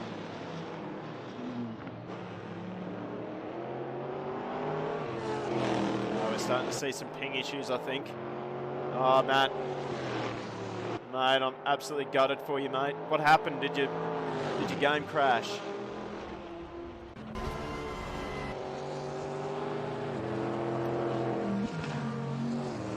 This is an exciting battle. We're only on lap number 2. Here comes Brent Dixon up the inside. This is a brave place to do it over Skyline, and Brent Dixon, what a move. That took absolute commitment from Brent Dixon, but he wanted that position back, and he's going to have to try and drive the wheels off that number 13 Corvette if he wants to catch the front 4. Skipped away to the tune of almost 7 seconds. I think did Woodward bin it? No, he's kept it alive.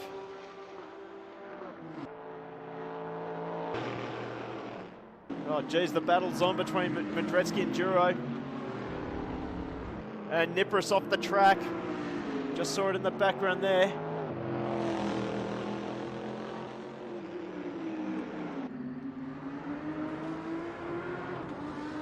Chris Ruffalo, fast lap of the race, 2:05.9. Madrecki, he must have made a mistake on that lap. He's down the 2:08s. This is realistically the battle for the championship. As it stands, Ruffalo will only pick up another 5 points on Madrecki. But for Duro to win, he's going to need Madrecki to finish well down if Duro's going to finish second.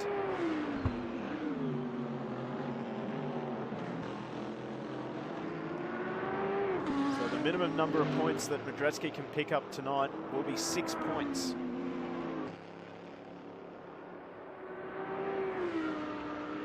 So if he bins it at the top of the mountain and finishes down in 9th position, well, that will give either Duro or Madrecki or Ruffalo the championship. Ruffalo is really banking on a bit of a miracle for him to take out the championship. Madrecki, that Audi is handling really nicely over the top of the mountain.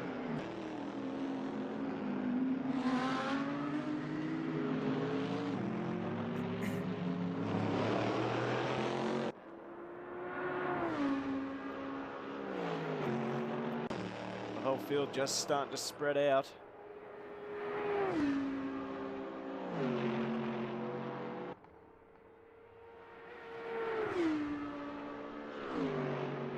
Matt, I'm really sorry to hear that, mate. That's really odd. I don't think that has ever happened before.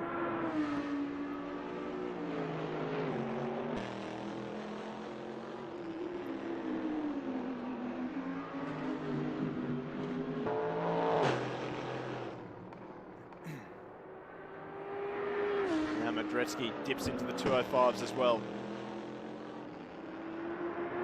Yeah, you're not wrong, Matt. That was a very weird time for that to happen.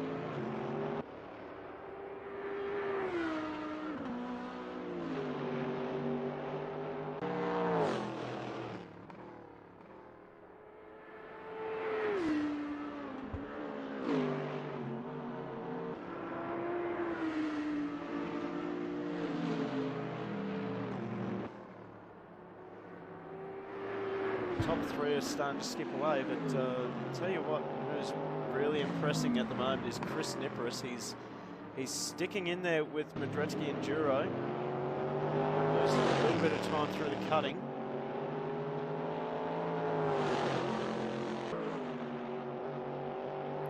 Chris has been doing a lot more sim racing. God, let me speak English. Racing in the Octane Contender Series in ACC. He's racing in GT Club, he's racing AK Racing. Of course, he's running it with Go Race Promotions.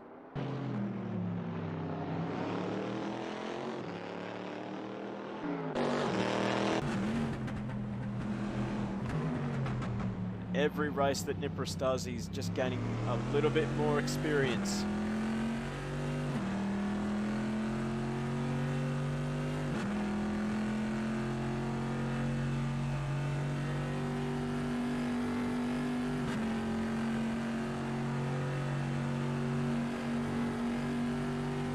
Justin, mate, why'd you miss this one, mate?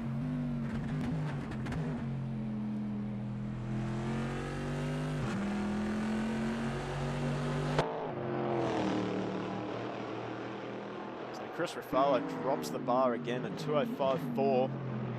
It's just starting to stretch the rest of the field. In fact, fastest driver out of the top, well, from second to fourth, it was Chris Nipperis. So Nipperis in the Corvette. And he's loving this track.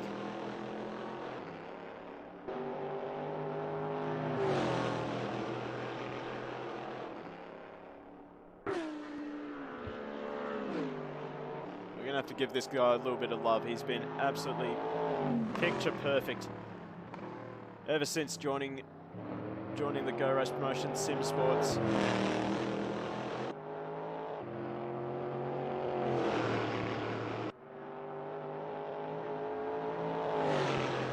Justin, sorry to hear that, mate. Would have been great to have you.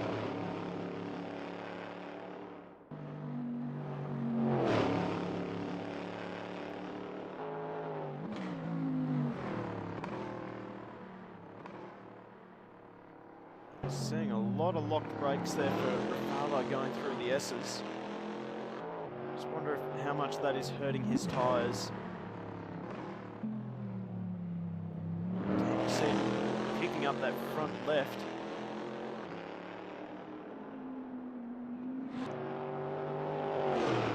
Oh, he's run wide coming onto Conrod now, so seeing a few little mistakes from Ruffalo.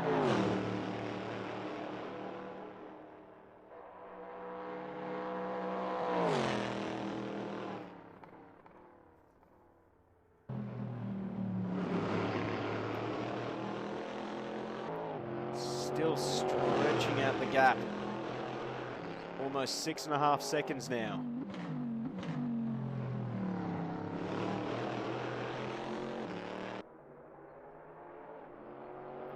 .205.7, so Ruffalo's now just settling into a rhythm. 206.7 for Madrecki, 206.9, and then a 207 for Nipperis. So the battle for second is starting to settle down. I'll tell you right now, the battle, one of the closest battles at the moment is actually right here. Michael DeVito up the inside of Ben Piper. They're neck and neck into the final corner, and DeVito will make the move stick on Piper.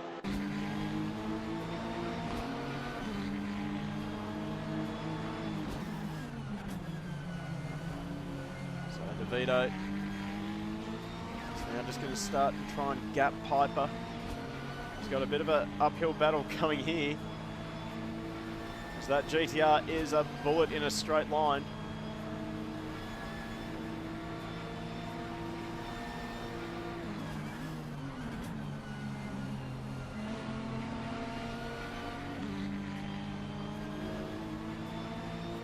How many stops we're expecting they'll make? Well, mate, we're expecting them to make one stop, but you never know. I didn't get a chance to jump onto the server and do some practice races, so I don't know what the tyre wear is like.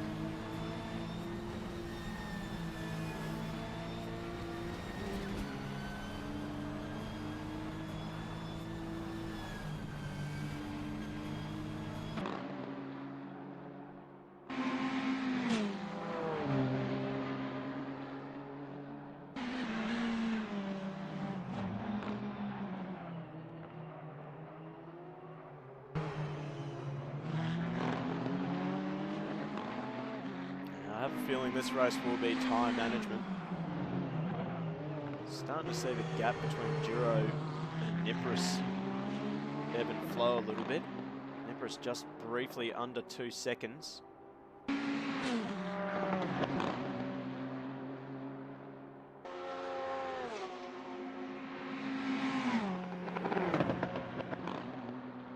Oof.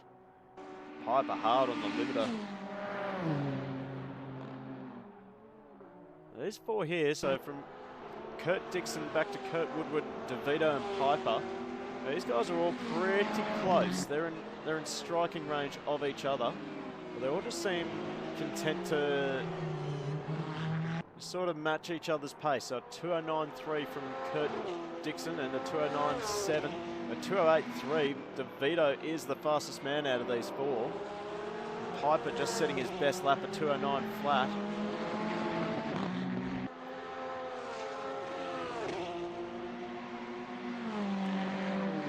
Still chasing Kurt Dixon ahead.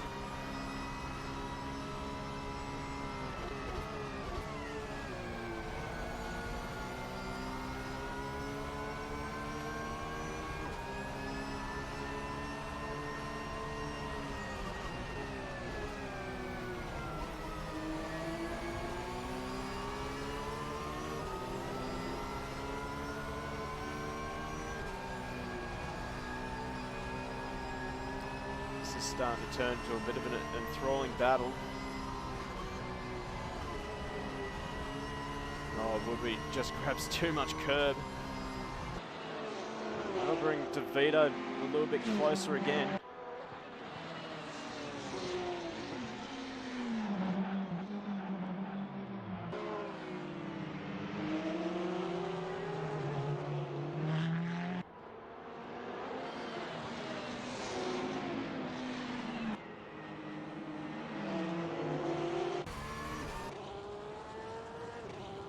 Look out the back now of Kurt Dixon.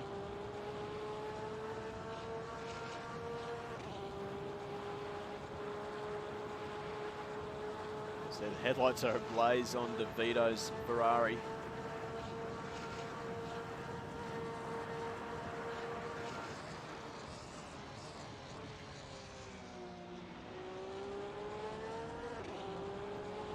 I do expect that Kurt Dixon will just be a bit like a clock, just super consistent, not making any mistakes.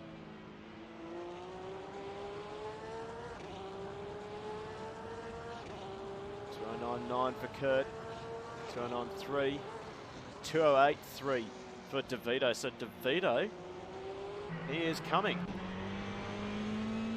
Start the Jaws music in chat. DeVito is on a march. In fact, he's already flashing the headlights at the back of Kurt Woodward, and Piper has binned it behind. So he's binned it through turn 1. So he's grabbed a little bit too much curb on the exit. And not the debut he wanted to make with the GTR.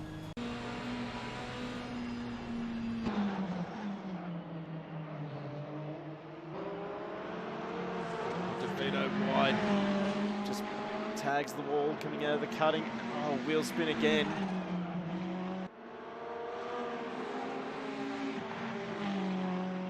two Porsches are starting to get really, really cozy with each other, it seems. We're just about to enter the opening of the pit window. So with 40 minutes to go in the race, should see the pit window open.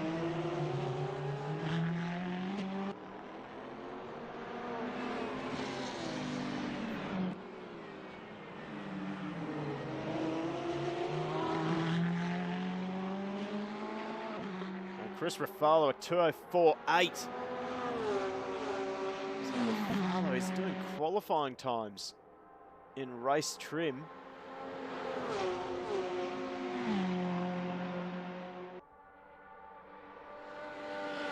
Chasing pack behind him down the 2:06s, so Farlow's really just setting himself up for a comfortable pit stop, I think. And meanwhile, we're watching this battle for 6th place. It's just starting to tighten up.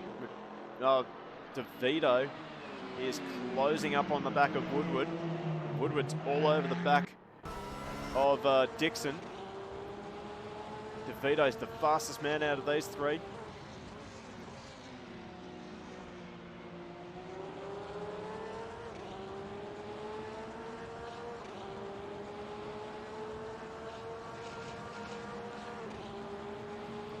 Now look back from Kurt Woodward at the front of that Ferrari.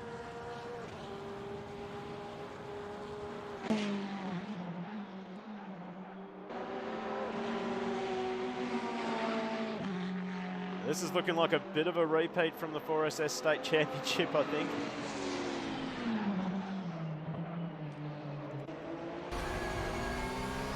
Melty Designs, thanks for the follow, mate. Hope you're enjoying the stream.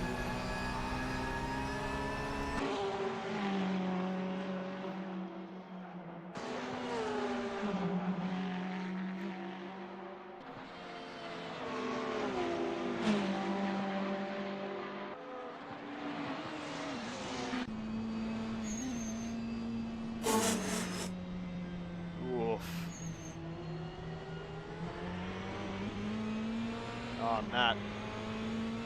Mate, it wasn't your night tonight, was it? Oh, DeVito runs it wide and he's into the fence, so that's all the hard work for DeVito undone in one corner. We'll have to gather it all up and just try and give chase to Woodward again, but that'll give Woodward free air to just try and work on the back of Kurt Dixon.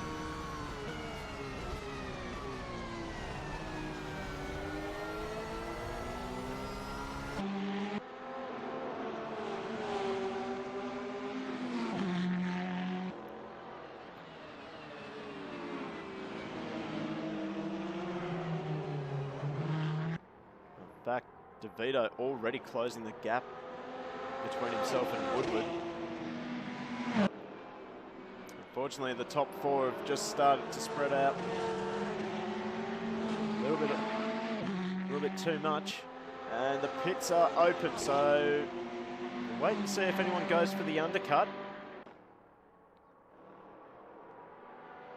Maybe some people dive into the pits and pick up some early repairs. It'll be about tyre and fuel management.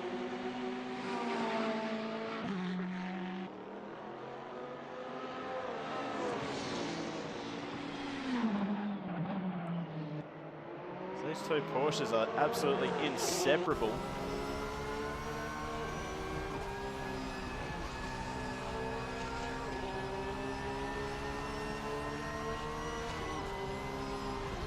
Just start seeing Kurt Woodward. He's starting to get a little bit impatient, perhaps. He's getting sick of seeing the back of the 216 DKS Porsche.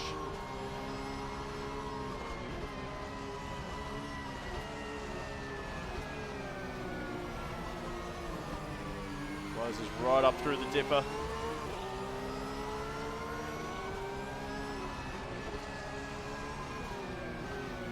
I don't know about you guys in chat, but I'm starting to sense a bit of a send coming.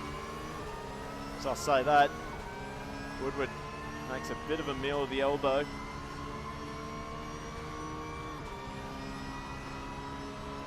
Duro now, he's dipping into the 205s. 205.9 for Duro last time by.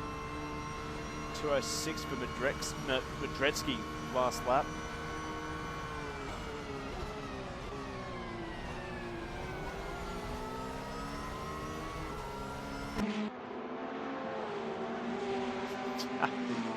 Ready for the send. Oh, I'm ready too, mate. I'm looking forward to it. I'm rubbing my hands together.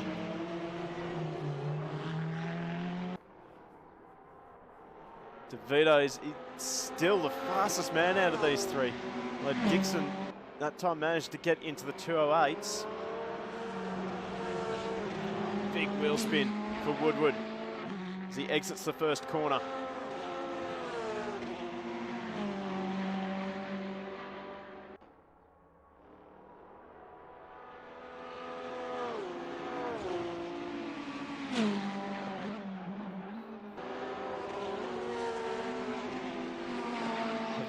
Wheel spin for Woodward. So now jump on board with Michael DeVito. This Ferrari is hooked up over the top of the mountain. It's consistently just whittling the gap down between himself and Woodward.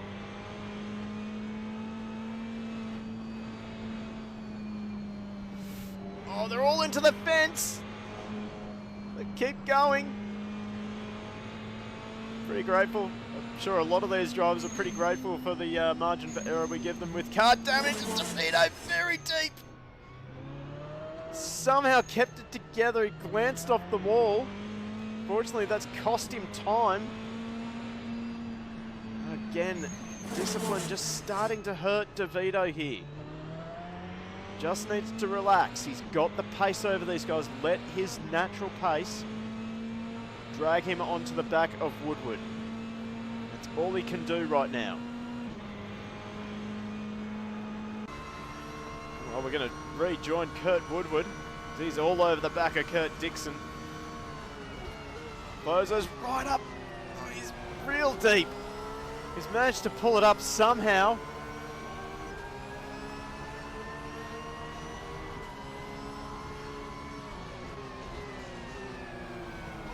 Woodward just seems a little bit more confident on the brake pedal than what Kurt Dixon is at the moment. See every single braking zone. Woodward closes right up onto the back.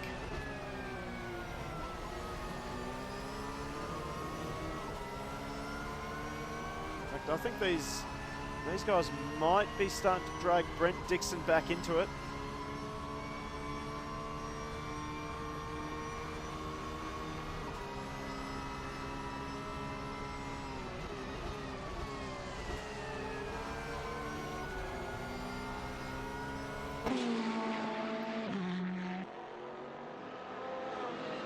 Wait and see who's going to be the first to blink, do you reckon?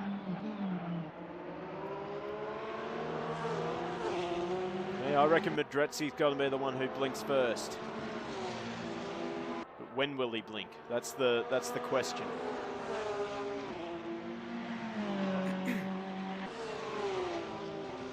Oh, Woodward into the fence again.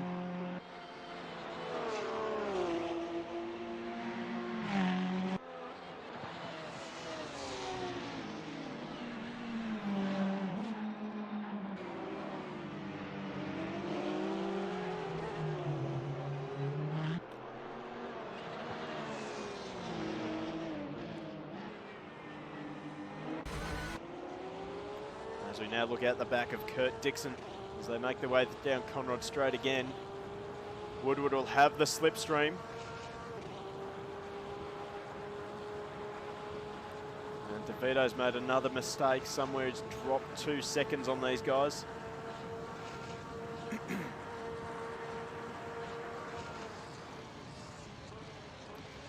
Oh, here comes Woodward. Oh, I hate seeing that. I keep thinking that Woodward's going to center punch him or something. But these guys are just racing really tidy.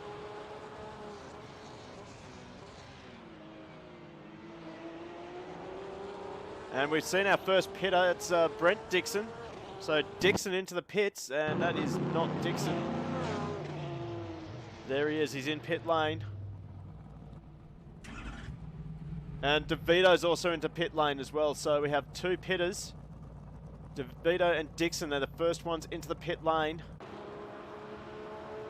So maybe you were right, Justin. Maybe DeVito was out of tyres. Maybe he was just sporting a bit too much damage. But he'll be going for the undercut on these guys. Imagine tyre wear must be pretty high.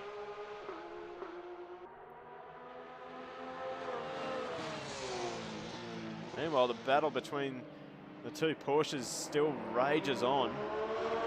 Oh, Woodward's close this time.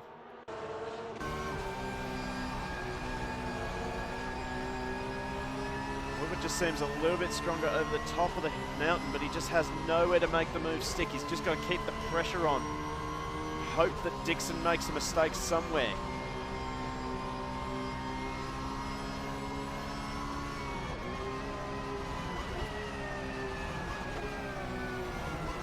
Big slide from Dixon, but another slide from Woodward.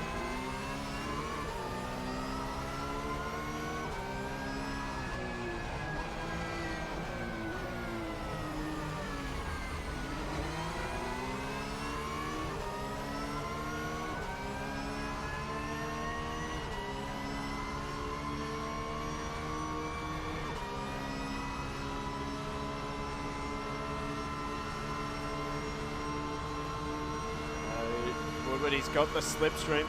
I think we're going to get a send in the chase. Oh no, not this time by. Though Dixon misses the apex. At the same time, Woodward picks up too much. Turns in a little too early, and in fact, Woodward's going to go into the pits. He's had enough. He wants the undercut. Can he pull it up? He does.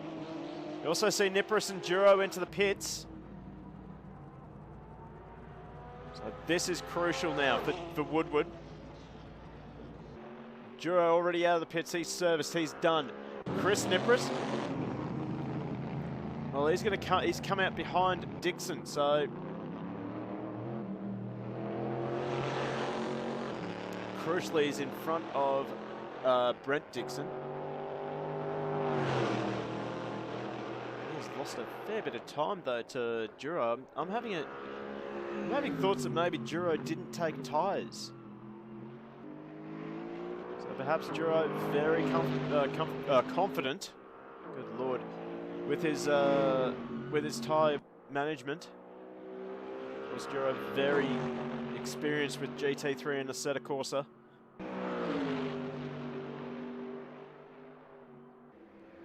Seen him running in the AK Racing GT3 Championship.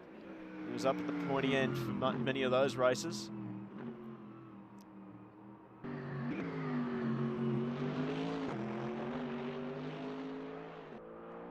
I don't know about you guys, but that does look cool when they pick up the front wheel.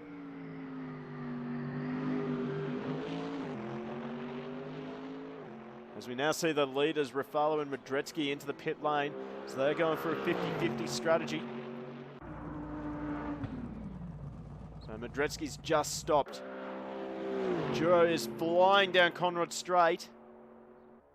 He won't leapfrog Rafalo.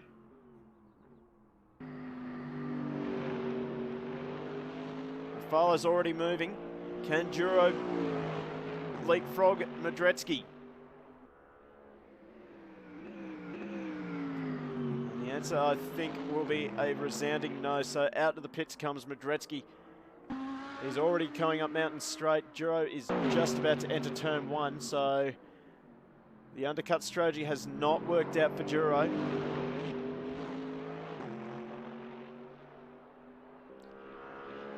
And Justin pointing out in chat, MDB didn't jump Woodward in the stop, so that's quite crucial as well. Maybe the going long strategy is going to work out.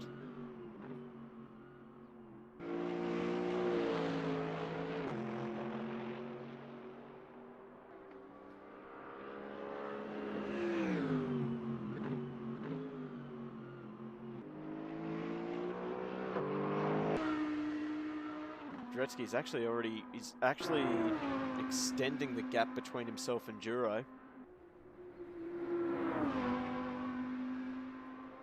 Rafalo is Well, he's extended that lead almost out to 10 seconds. That Corvette is absolutely unstoppable.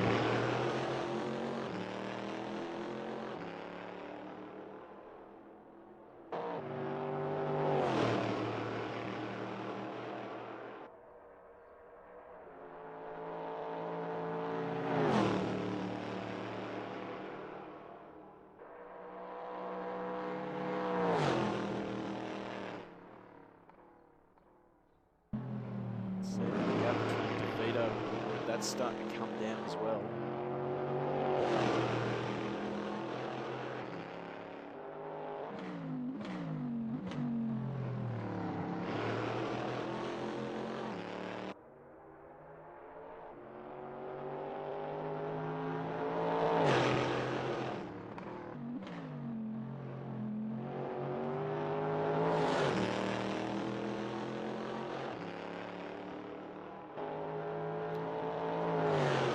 Critical has one joined the league.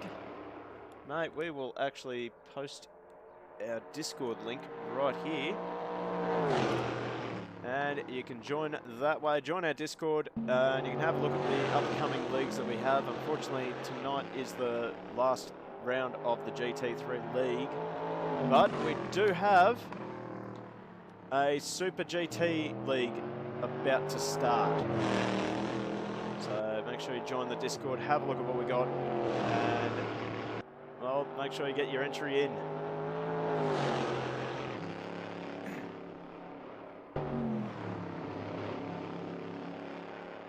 So as the final driver, well, actually, I think we still have one driver who hasn't made his pit stop, and that's Ben Piper in the Nissan GTR. He's had a bit of a shocking race so far. George, currently we're on the Assetto Corsa. We'll be moving our standalone GT3 league to Assetto Corsa Competizione, but our Super GT league will be on Assetto Corsa as well.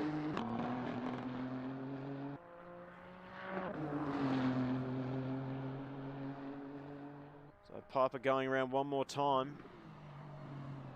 I think Piper is looking at the long game, trying to end the race on fresh tyres, maybe try and close the gap up somewhat between himself and DeVito. Runs it wide again. Oh, actually, we got a bit of a battle brewing here between the two Dixons. And once again, Brent and Kurt side by side over the top of the mountain. This is brave stuff from Kurt and Brent. Kurt will hold off Brent for now. So once again, Kurt Dixon in the middle of it all.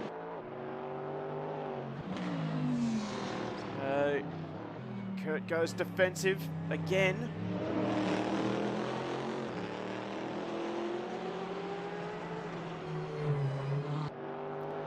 Like this one actually turned into a two-way battle, well, four-way battle, because DeVito and Woodward are both closing up.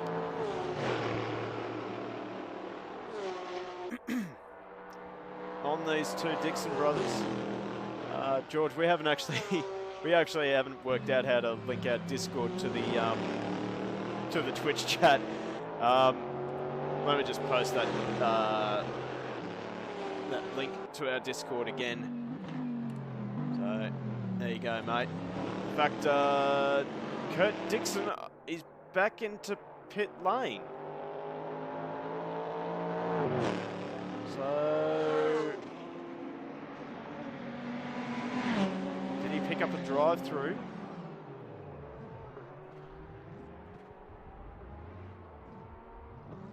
I have a feeling that he did not change tyres or get enough fuel. So that's the end of that race, unfortunately. It does explain why he managed to get out in front of his brother Brett Dixon here.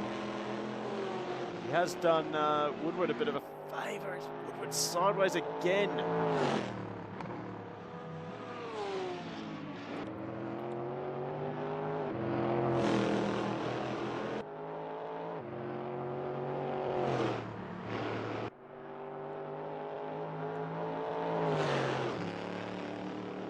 Woodward is just on the limit trying to keep up with the Corvette of Dixon.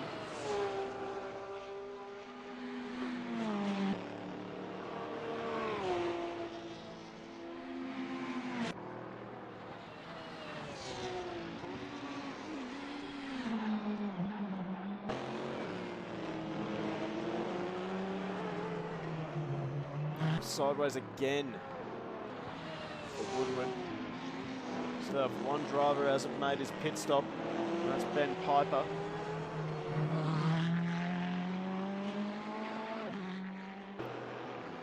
Fortunately, this race has turned into a...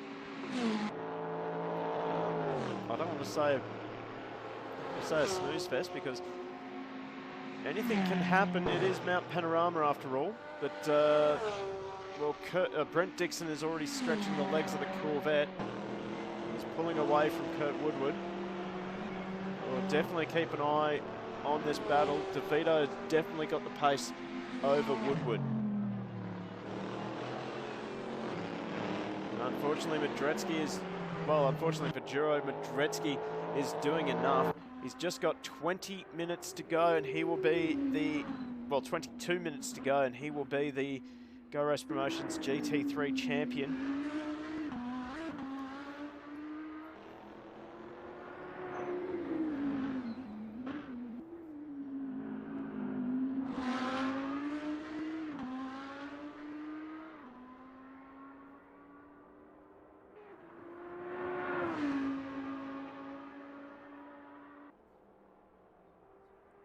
What can be said about Madrid? What can we say about Madretsky that hasn't already been said? Vladimir is just an absolute beast with that Audi. Unfortunately, doesn't seem to have what it takes to match Rafalo in the Corvette.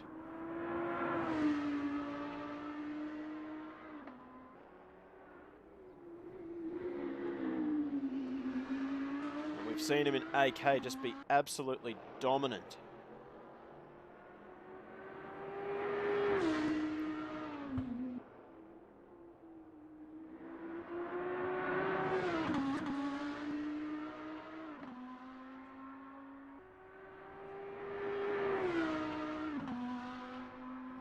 Again, he's almost been dominant in the Go Race Promotions Simsports.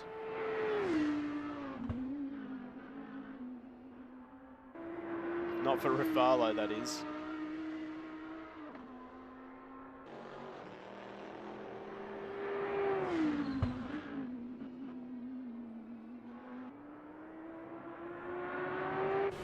We're going to jump on board with Madretsky now.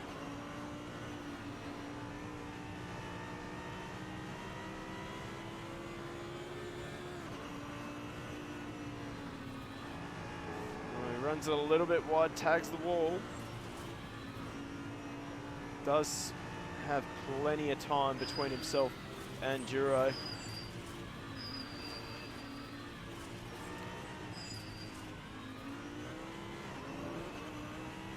So the pit window now closes. I have a feeling that Ben Piper never got into the pit lane.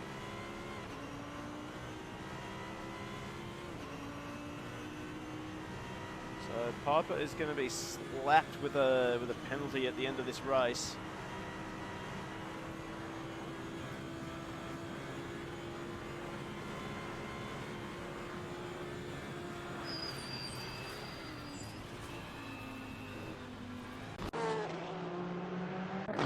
Try and find our man in the Nissan GTR. Oh, Piper was the first to pit. Oh, there you go. Thanks, Justin. I missed that. So this is raw pace for Piper. He is he's sort of matching the pace of the Dixon Porsche head. He runs it wide through Griffins, spotting a lot of damage on that car.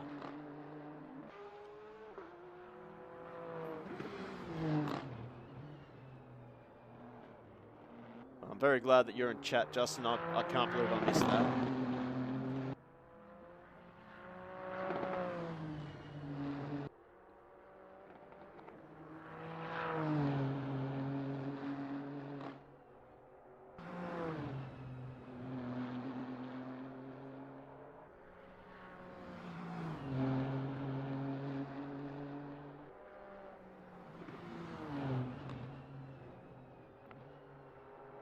So we watch Piper. He's starting to look a little bit more confident in that GTR.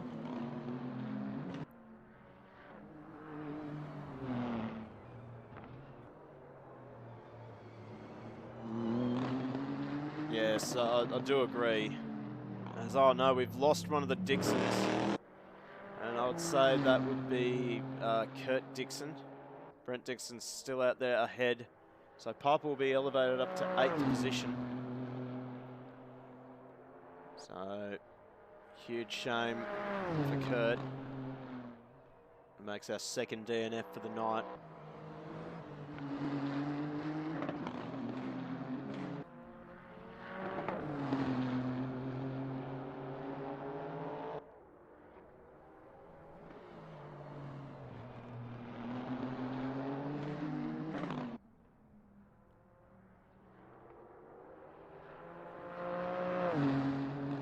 Now the gap between DeVito and Woodward is still holding station at the moment.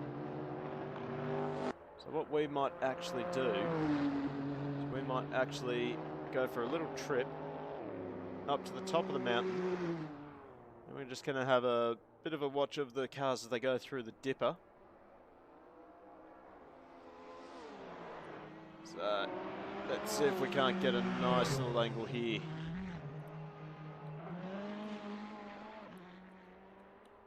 Come on. There we go.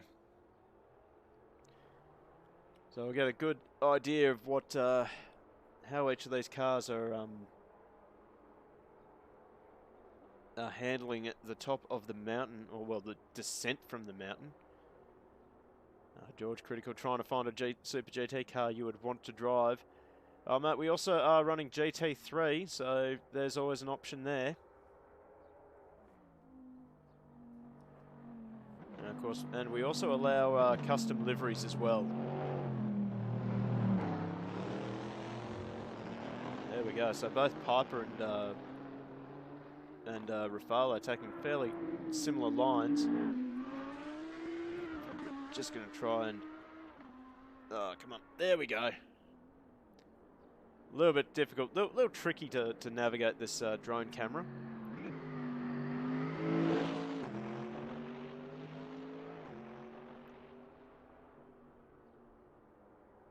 So hopefully we don't catch someone binning it. It'd be really unfortunate if we just catch someone binning it at this angle. See that the track is just starting to rubber up as well through the dipper. So this will be Nippers.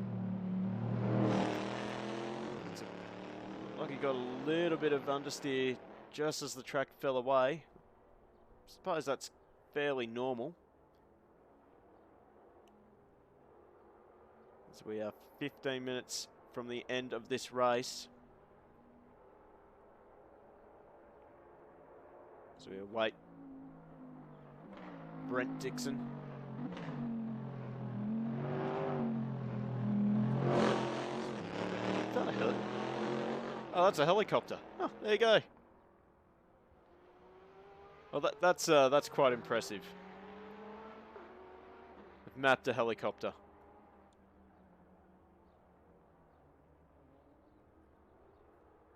George, that is a very good question. Mate, if I were you, I would have a go at all the cars and just try and work out what you're most comfortable with. The Super GT cars I probably wouldn't recommend for a beginner. But definitely try any one of the GT3 cars.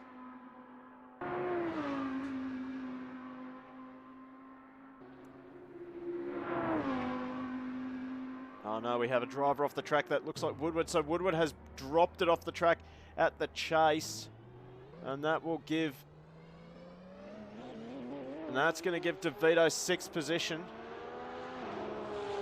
So... it was a strong drive from Woodward.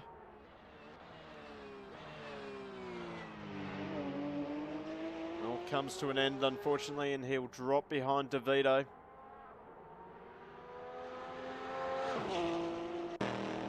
Right now we're just watching an absolutely dominant display of driving from Rafale.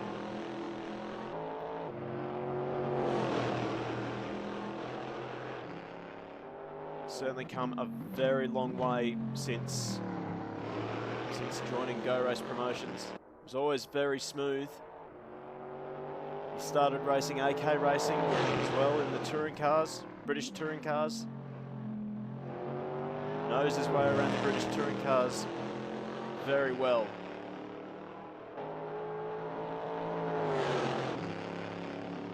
Rhino Racing Corvette C73, well C7 in GT3 seems to go pretty well in stock setup and easy to drive. I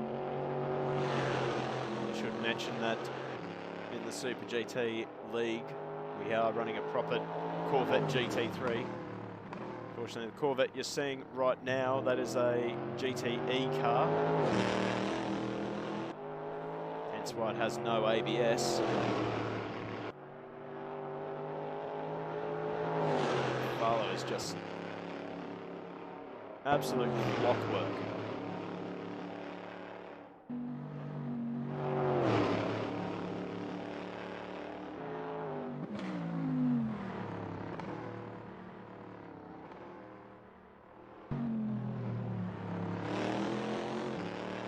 Even stopped blocking that front left, going through the dipper. Corvettes have just been unbeaten. At least the Corvette of Rafalo.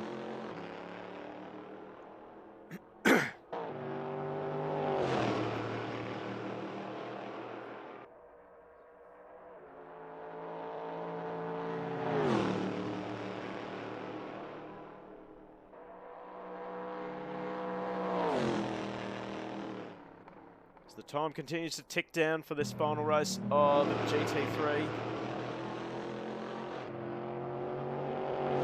Chris Rafalo is proving to be the monster of Bathurst at the moment. Rounds the final corner, dips a wheel off. There we go, a mistake. A mistake from Rafalo. Oh, he disappointed that he only did a 2:05.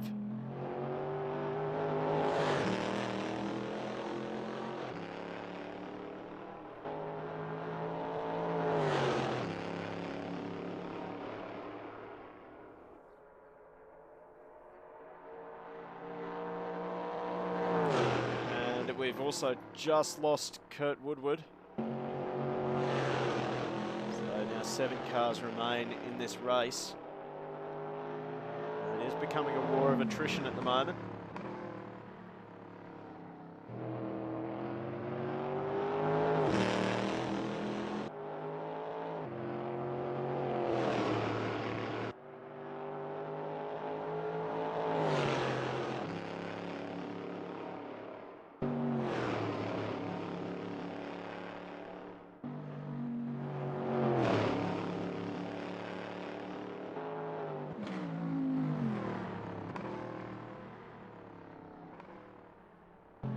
Again, the metronome from Chris Rafalo continues on. Just ticked under 10 minutes left in this race. Fortunately, everyone just settling into a rhythm. So no real close battles. We're going to have a quick look at this guy here, Chris Nipris. Certainly one of the big improvers of the GT3 field.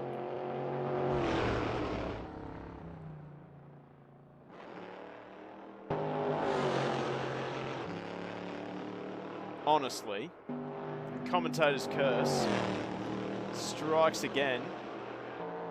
I was about to say, Chris Nipris has been a really big improver in the Simsports field.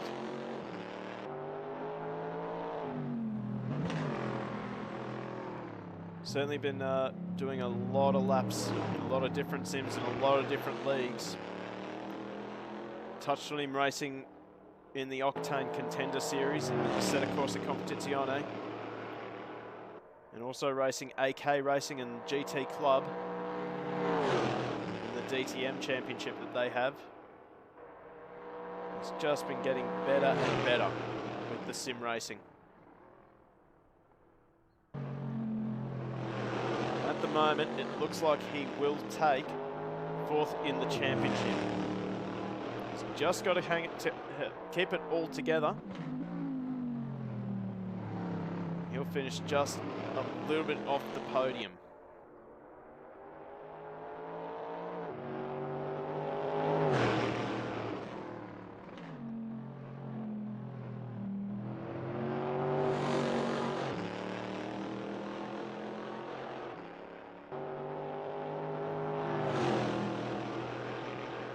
Just see that the... Well, I was about to say that the gap between Madretsky and Rafalo had come down, but unfortunately it's going straight back up again.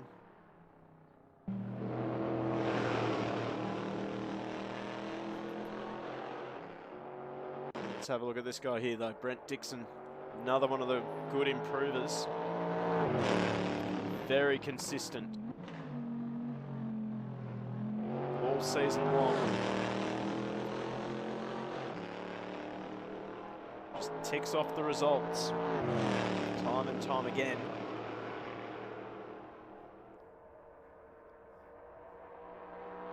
This time, unfortunately, he won't be able to get a good enough result to take 4th in the championship. Went into this round tied with Chris Nipris. Unfortunately, just not gone. This race has not gone to plan for him. Just hasn't been able to keep touch with Chris Nipris tonight. Mistake in turn 2 on lap 1. That sort of put an end to his challenge for 4th.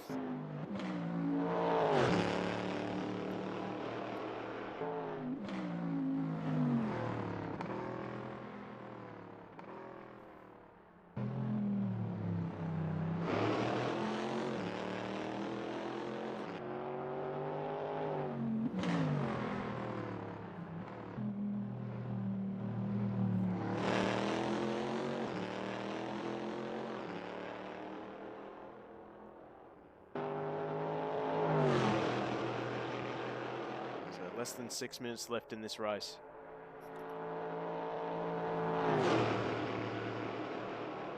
We got to talk about this guy, Steve Duro, as well.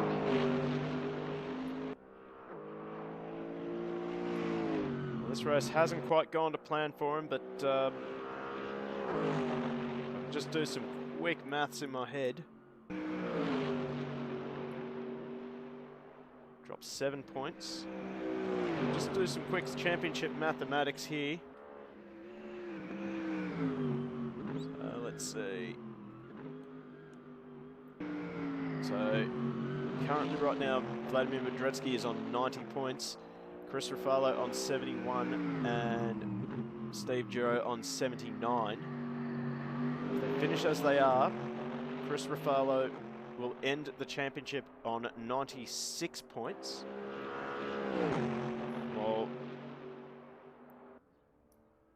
let's bring up a calculator very quickly. So with 5 minutes to go, Vladimir Madretsky is the league champion with 105 points. Chris Rafalo, he'll end the championship on 96.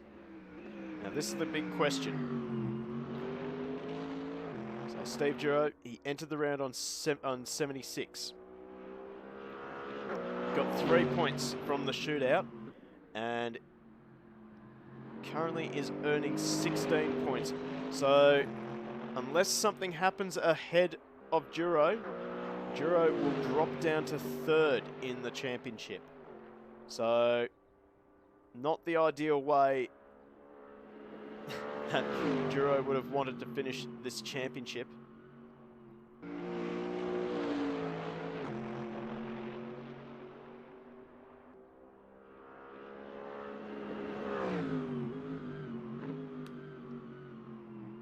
Unfortunately, sometimes you just have to accept defeat.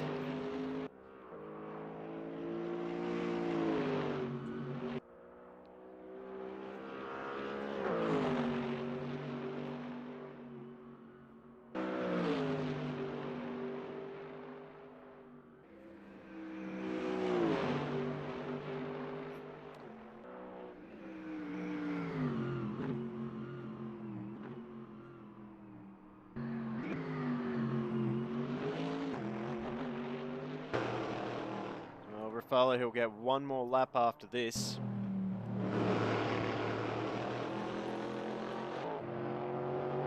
It's just been an absolutely dominant display all night long from Chris Raffaello.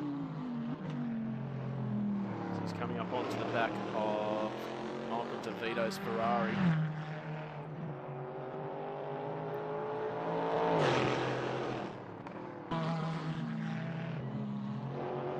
Tips it into turn one. See a little bit of oversteer for Raffaello.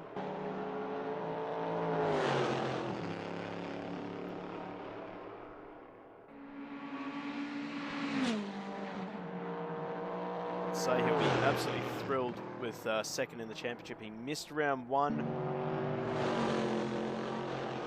Had a shocker at round number 2. As DeVito pulls right out of the way.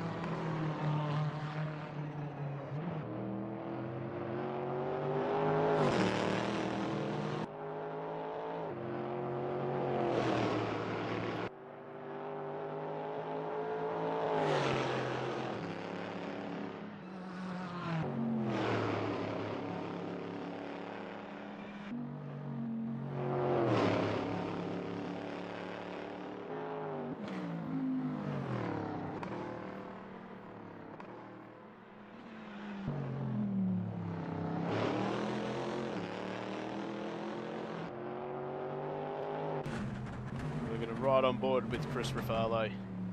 Looking back at the driver.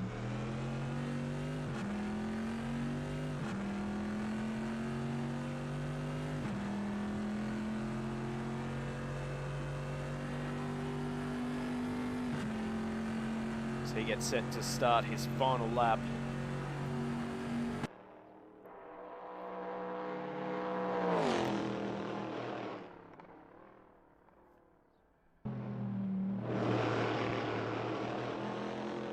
Again, he's no sign of backing off for the number 20 Corvette.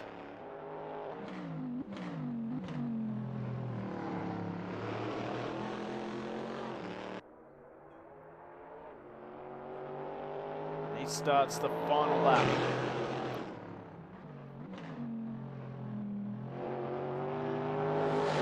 What a brilliant drive for Chris Raffaello.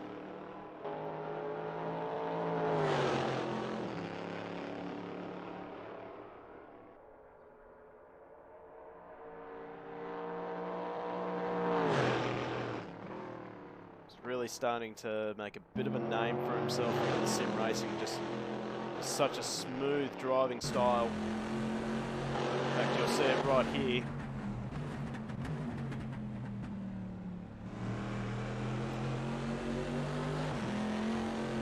He's got a really good attitude as well. Definitely have some great conversations with him. He's always happy to help and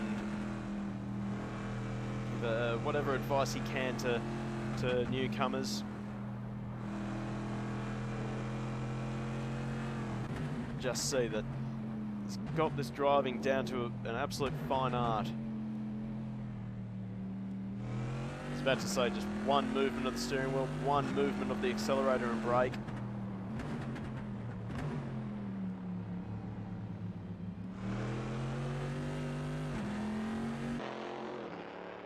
It's not going to be good enough for the championship, but certainly Raffaello should be proud of his driving in this championship. To put everyone on notice, from Go Race Promotions to AK Gaming and everything in between.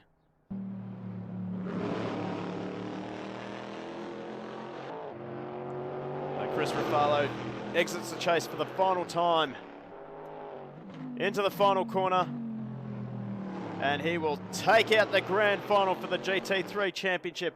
So Chris Raffaello, not quite the champion, he'll finish the championship in second as long as Duro finishes where he is.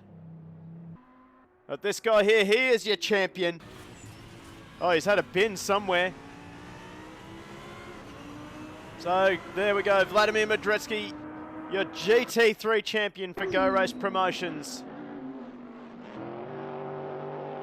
Steve Duro, he'll be disappointed. He'll come home third in the championship and third on track. It was a hard race for Steve. Here's a brilliant, oh no, it's DeVito. Has DeVito run out of fuel? I think DeVito has run out of fuel on the final lap. He should be able to make it. Fortunately, we've just been distracted from Chris Nipris coming home in fourth. Well, there we go, he's just finished now.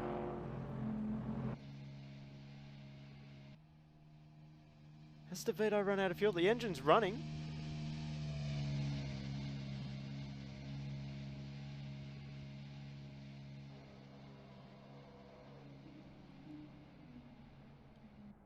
Piper is catching him hand over fist. This might be a huge disappointment for DeVito. I think he's just going to make it. So Michael DeVito will coast over the line for 6th place. I think out of fuel. And there you have it. So that is the race. So Chris Ruffalo, the winner of the race, second in the championship. Is he still doing burnouts? No, he isn't. Someone is doing burnouts. It's Brent Dixon. So we'll have Brent Dixon doing donuts in the background while we go through the final finishing order. So Chris Ruffalo, the winner of this race, second in the championship, while Vladimir Medreski comes home in second and takes out the championship. Steve Duro will come home in third place and will drop down to third in the championship, while Chris Nipris, he'll take out fourth and fourth in the championship. Brent Dixon fifth, Michael DeVito sixth, Ben Piper the last of our finishers, and we had Kurt Woodward, Kurt Dixon and Matt Southwell, both DNFs in this race. Well, that was something else. Thank you to Rhino Racing 101 for the follow as well. We'll definitely... Well, that was certainly not the most exciting race, but nonetheless a great performance from Chris Ruffalo once again. So unfortunately he does get, well, not unfortunately, what am I saying? Well, there's no one else that I can really give drive of the race to except for Chris Ruffalo. Brilliant drive, but for overall performance throughout the year, it has to go to Vladimir Medreski. Well done, Vladimir. The GT3 champion for Go Race Promotions, Simsports, so well done. Steve Duro, tough drive. Ended up being a lonely drive for himself.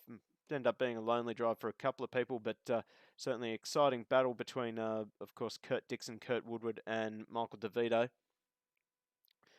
But would like to thank everyone for joining the stream and all the new follows and all the comments in the chat. Thank you very much for joining us. Not sure when we'll be streaming next, but well, make sure you hit the follow button, hit the notification button so you know when we're streaming again. I have a feeling we are streaming on Sunday night for AK Gaming's maybe V8 Supercars. I don't know. We will find that out. But anyway, we'll wrap that up. Thank you very much for joining us. Once again, if you are keen to join the racing here, there is our Discord. So yeah, jump on that. I would love to see more drivers in the Simsports leagues. But otherwise, we're going to wrap it up here. Thank you very much for joining us, and we will see you next time. Goodbye for now.